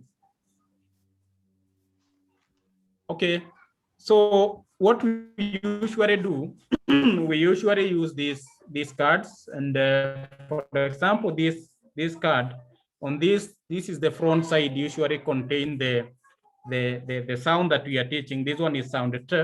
This one contains sound N, and this one contains sound E. This one contains sound A, and this one contains sound A. On the back side of these cards, we usually have the explanation, which is usually meant for the teacher. So when we are using these cards, we usually flash these cards. We usually call these one flash cards. We flash this card in front of the student, and we require the student to identify the card. If the student doesn't know the card or is not able to identify the card, we explicitly explain what the card is all about the first time. And then when we do it the second time and the student is not able to identify the card, what we usually do is we usually engage the three senses. We require the student to trace on this card 3 times. And then after, as he is tracing in this card 3 times, he is supposed to repeat the sound that this card is making. If, for example, the student made a mistake when he was identifying this one as sound A, I simply tell the student to take this card and trace it 3 times saying A. So I would say A, and then trace it. I would trace it like this, say A, trace it again like this, say A, and trace it again like this, say A. And then now after that, so I've engaged the 3 senses because the student has seen the card. The student has simply spoken aloud 3 times saying A, and the student has traced using his finger this one, which is sound A. And then I'll put this one back, and then I'm going to continue with the other cards. And then after some time, I require the student to possibly identify the card. If the student is not able to identify the card, he is going to repeat the same process, and then I take the card back. So that one is what we mean by multisensory. We also use multisensory in other areas. For example, to engage the sense of touch, we can use something like this one is flour. We can use flour, we can use sand, we can use rice, something like that. And on this one, I can be able to write here. So I require the student to write here. I tell the student to write here. So I can write A here. So when I write A here, I will see that I have written A, and I will also engage the sense of touch when I'm writing on the sand, or I'm writing on flour. So that one is another way in which you usually engage the sense of touch. So I was simply explaining what we usually do in class, and in class I've said we usually use something called structured literacy multisensory approach. And the structured literacy, I have said, is where we usually dissect the English language into the very basic part of it, which is the syllables. And in the syllables, we go inside, and then we go to the phonics, the very basic sound that make each word in the English language. We give very explicit rules about how these rules are usually applied in making every word what it is. Then we make that one multisensory. Making it multisensory means that we usually engage the three senses, which is the sight, the ears, and also the touch, to ensure that the student understands. I think you can go on from there.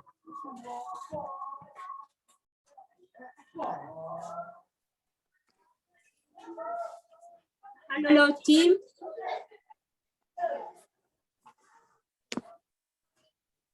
Hello, I hear you. Yes.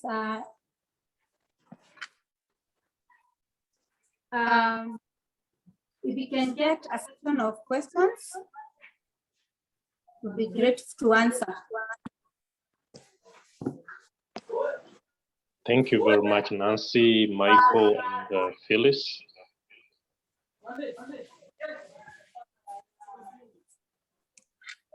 I would like to go first.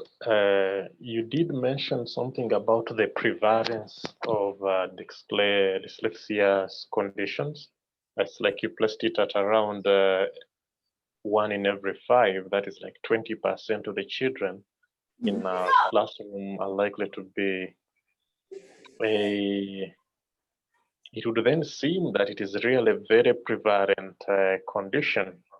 Do you think our teachers are capacitated to detect dyslexia? The second thing is there a standard tool for detecting dyslexia? Meaning a parent could administer it in PP1 or PP2 to gauge where the kids are at. And then what if a child missed the opportunity of being assessed early, and they are now teenagers, and are now teenagers? What would you advise parents to do? So the sisters can also add to that, but if you can start responding to that. Yeah. Okay, I'll go. Is there another one, or I pick that first? It is good to tackle 3 at a time. Okay, that's good. Thank you very much. The first question is something that didn't that people because are you hearing me? Yes, we can hear you. Yes. Yeah, because I'm hearing myself. There is an echo. Sure, there is an echo. Yeah, okay, now. Okay, now I get it. Now the teachers are not do not have capacity because the dyslexia training is not teachers are not trained. They graduate from teacher colleges having not been trained about there is a lot of echo. If Mr. Michael would mute, you would hear. Mute yourself, The Michael. one was echo. Yeah. Yeah. Okay, I thought that there was some kind of noise. That's why I paused. So the teachers are not trained. We learn about learning difficulties, but how to give support to children with dyslexia is not well done in colleges. And actually, the teachers who are in the stream now, in the mainstream schools, they have not, many have not even heard about dyslexia, not just even to identify or even to give strategies or to give support. They have not heard. They have not heard about dyslexia. And therefore, you find that it is difficult even to give any support if they have not been able to they are not trained and they are not, they cannot give support. So this is a one great challenge, and not just in Kenya. This is a global problem. Even in most developed countries, they are still struggling on giving capacity to the teachers on giving support to their children with dyslexia. Research has been done and found that 1 out of 5 children have dyslexia. But the teachers are not trained.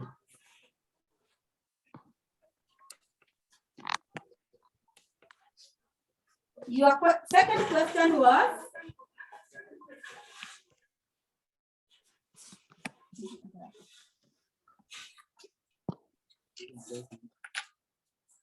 Whether the teachers can be able to screen.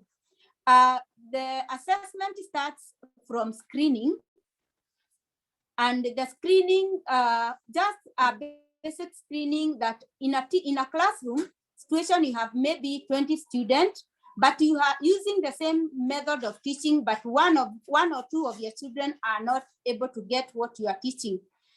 Then you identify that the child is struggling in reading or capturing the reading skills.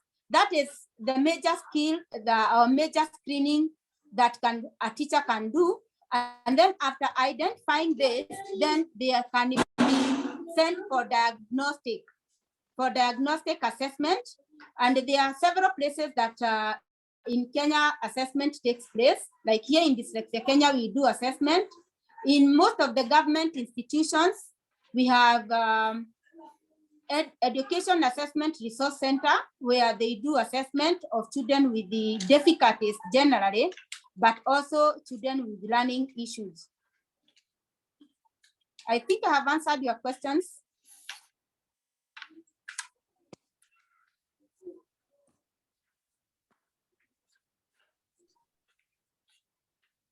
What about the tools?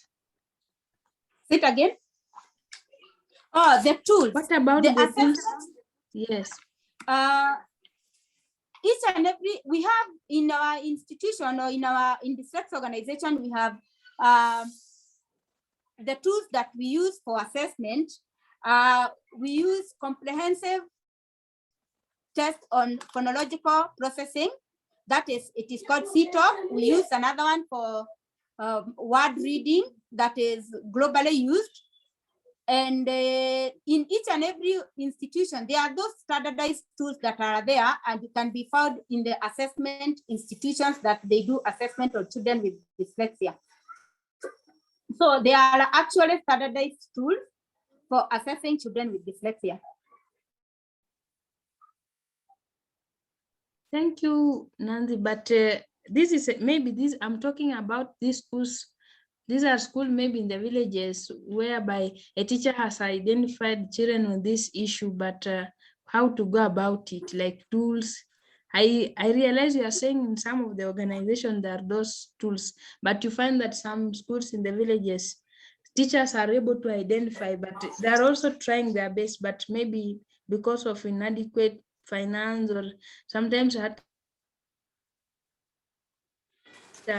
what about that? Yeah, I get you.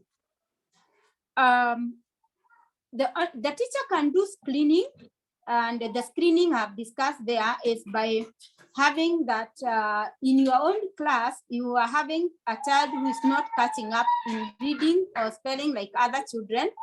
You have seen some of the characteristics that we mentioned before there, by maybe reversals. He's not able to write well, and he's actually lagging behind in reading according to the children of his age. But now the best teacher can do is to, after screening, they can do referral for diagnostic assessment. So a teacher is not cannot do diagnostic assessment. So after screening, they can now refer them for diagnostic assessment. And in this diagnostic assessment institution, that is where you find the tools. So the teacher will only do screening.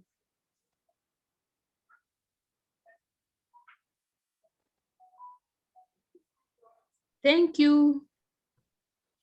Welcome.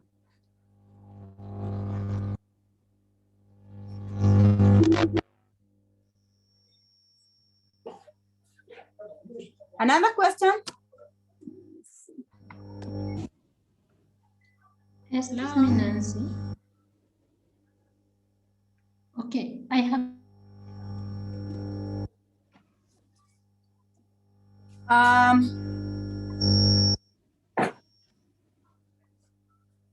come across those children with you, they have a strong start that in green and cannot be changed. Can this be a defense mechanism in their expression, or can also be changed in a positive way to make them fit, maybe in the institution or in the place where you wanted them to be? Thank you. Okay, I didn't hear your first part of the question. Okay, I mean, they start strong in what they believe. If it is green, it is green. For example, we had one who came to take some measurements of the dresses, and the dress was too long, but she said, I cannot change, and I want this, and I want. Once I make my mind, I make my mind. And at the same time, they have a fluent English, as if they come from those outside the country, but at the end of it, they cannot even put in word what they are saying. Well, there are some other learning difficulties that come together with shows the same characteristic of like a person with dyslexia. Like what you have just mentioned, I could think it's somebody with obsessive behavior disorder, that when he sets his mind that this is what is supposed to be done, that one he can't change it. That can come together with dyslexia, but if somebody can't change the mind, they have obsessive behavior, that this is what they have a kind of routine. So that we can't say it is actually dyslexia, but if the person has shown other characteristics of dyslexia, then we can say it is this behavior coming together with dyslexia, or inhibiting the same two behaviors or two conditions inhibiting themselves in one person. Because dyslexia, the main assessment should be a person having difficulty in reading, writing, and spelling. But if it is becoming more on behavior, then it could be coming together with some other or another condition, like what you have just, I think, or what you have said, or the characteristic you have just mentioned could be a person with the obsessive behavior disorder, which is also another different condition.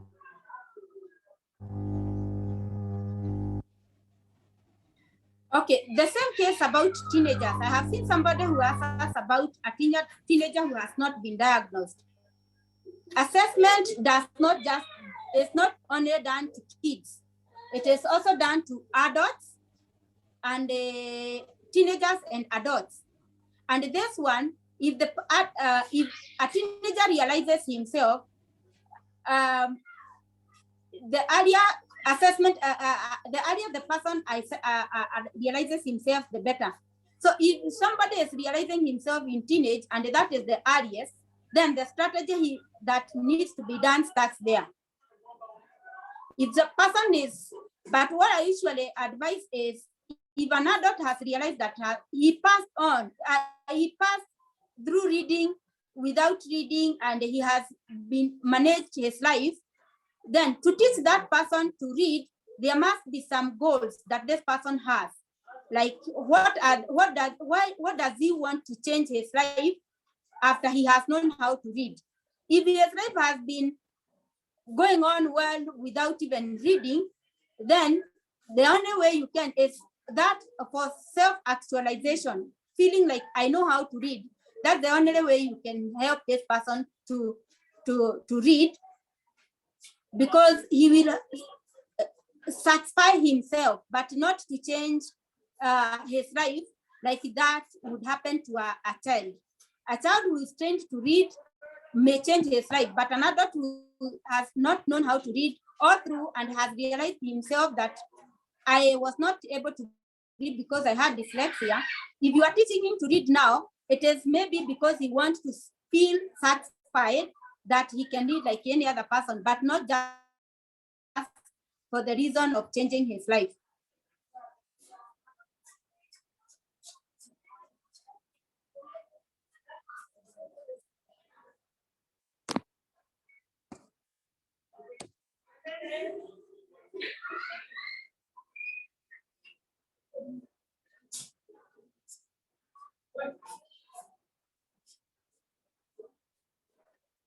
There is a question here about, is it possible to include this in NEMIS information in NEMIS?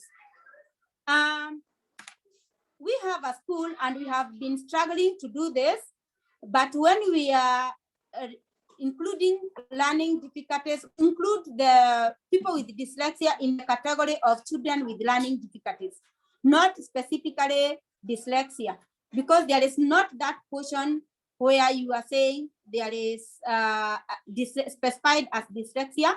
We include them in the category of children with learning difficulties. So it is, yes, not as dyslexia, but children with learning difficulties.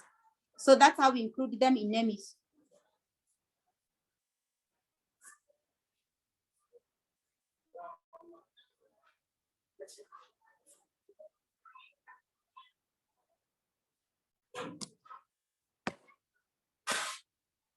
Are there more questions? Hello, group.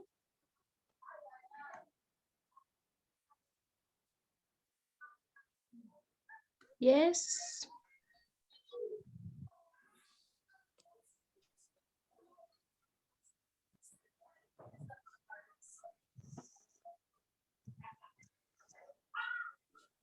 There is something on the chat. I'm still waiting for more questions.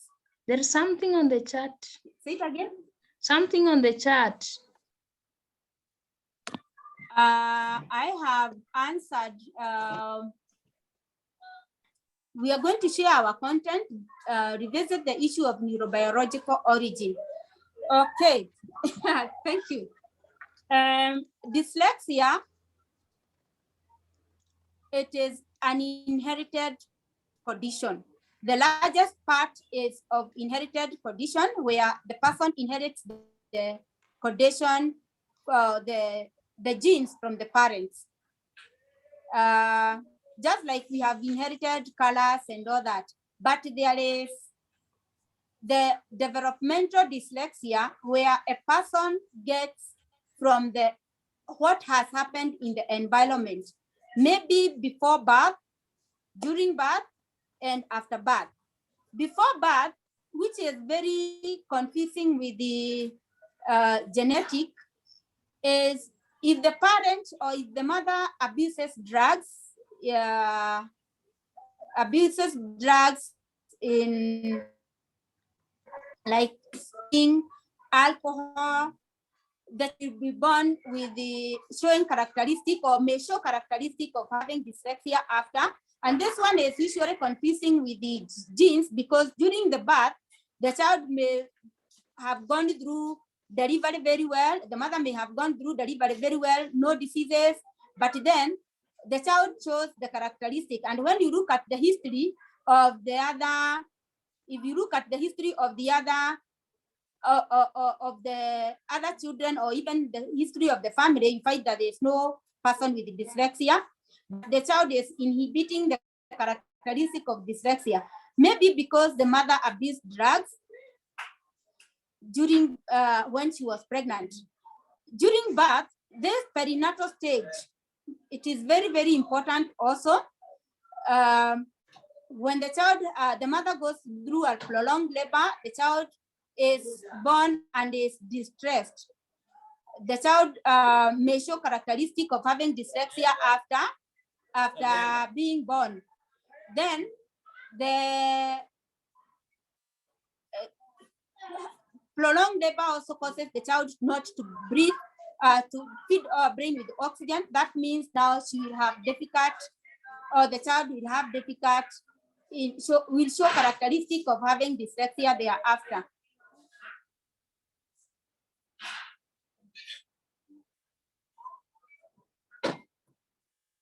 Now, this question about a person who forgets everything. We have children who have global developmental delay, and that's a different condition. The child goes, or the life goes on well, but the learning is delayed just like any other developmental delay.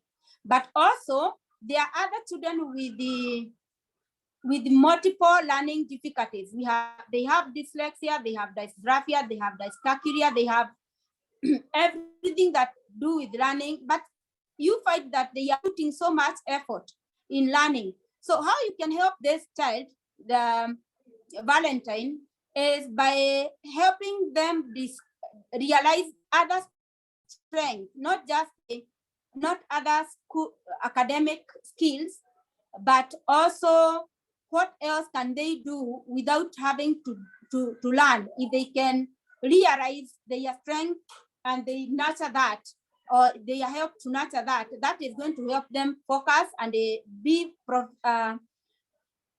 good people, and they will be happy about their life after. So helping them realize their talents and not just focus on academic.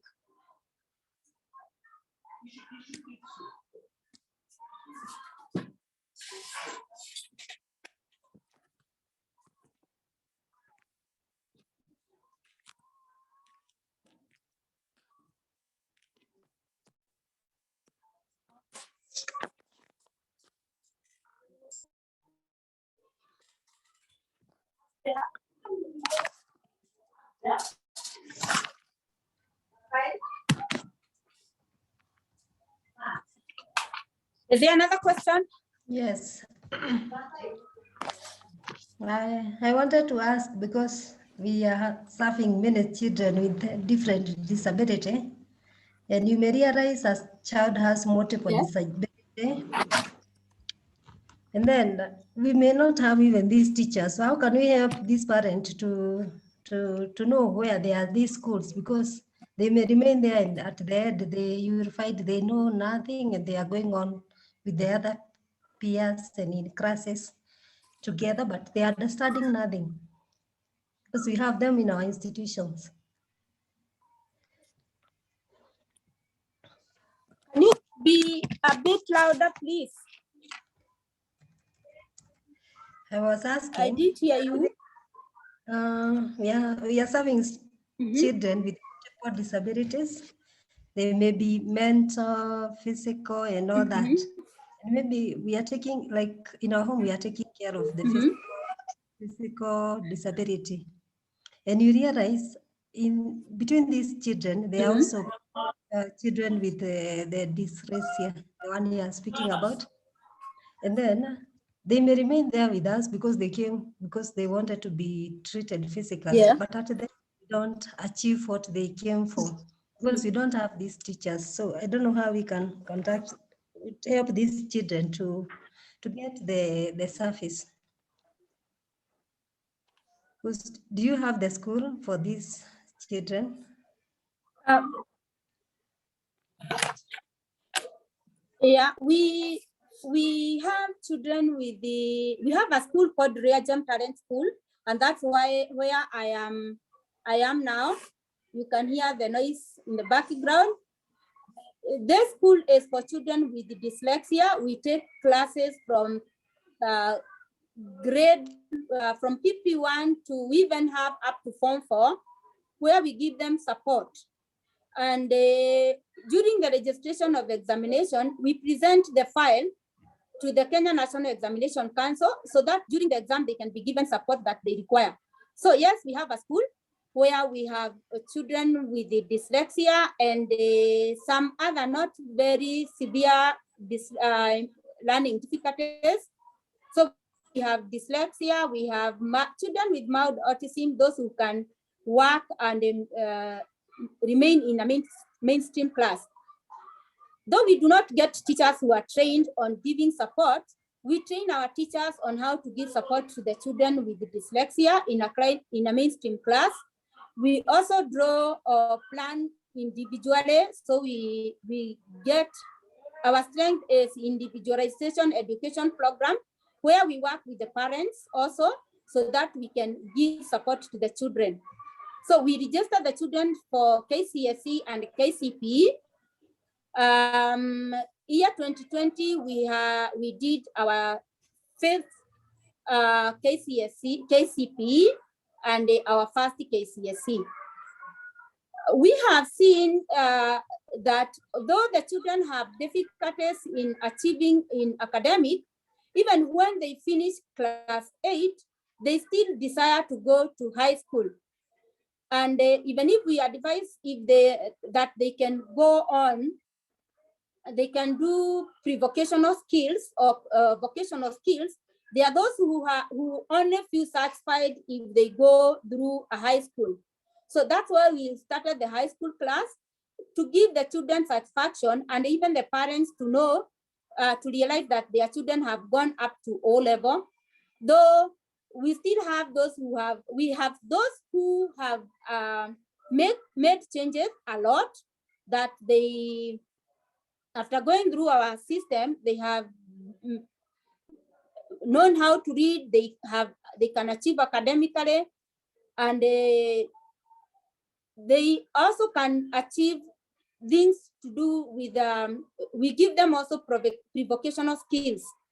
So we do like 2 of them. We have where we are doing pre-vocational skill, the same as reading and using the structured method that Mr. Jenga talked about. So the school is in Kitengela.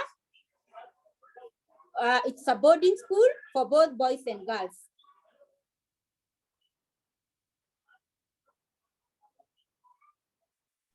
Thank you.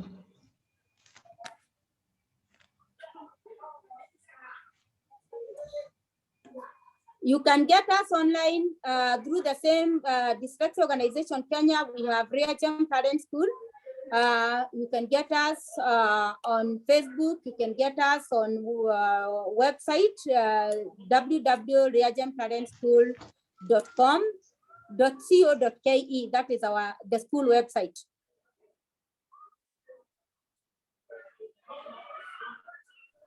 Thank you.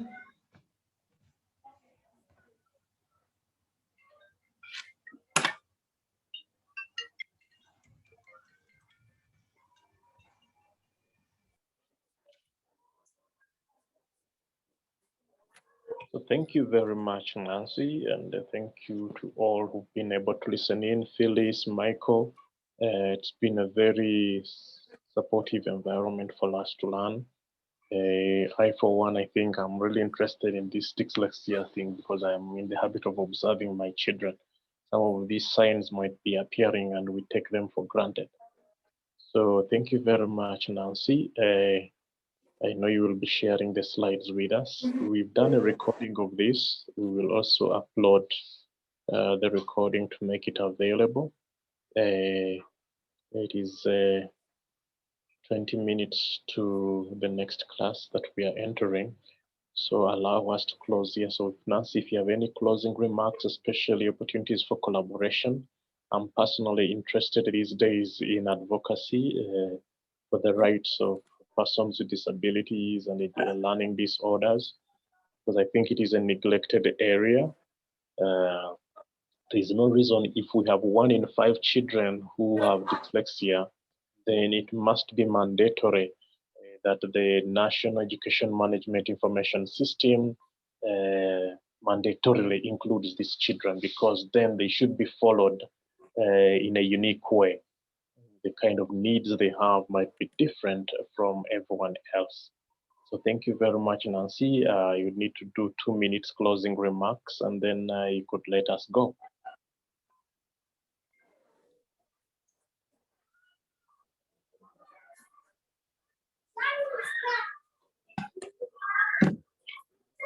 Hello. Is it directed to me? Is it directed to me?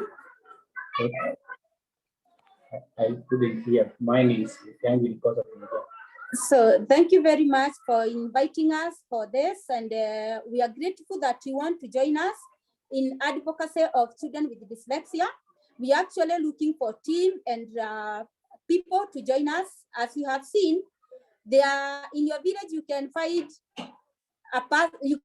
no person with blindness, visual or physical disability, but you have seen that in a village there could be quite a number of people with dyslexia, and they have not been taken care of. So we are actually looking for mass to join us to advocate for children with dyslexia, so that finally they can get support. And so you are most welcome to join us in advocating for them and also helping the teachers. If the training can be taken to teaching level, then we can reduce the number of the people who could be dropping out, and also depopulate the prisons, because most of the people end up there because they dropped up before, or they get they get themselves in drugs before they finish school, because they were having learning challenges, and also the emotion and the psychosocial problems that they go through will be taken care of. So thank you very much, Catholic University, for having us, and you are most welcome any other time you want us. We are ready to do this again and again. Thank you very much, Nancy. Thank you, Phyllis. Thank you, Michael, and thank you, everyone. We will keep in touch, and you've given us the contacts. We will follow up from there to join this struggle. I know the sisters have received a lot of information. They will be able to see the signs as soon as is possible. They are living with sisters who are teachers, so there will be a lot of learning that will go on there. Thank you very much, Dysgraphia Organization of Kenya. Let's meet again. Sisters, we'll meet again next week for our last session or so.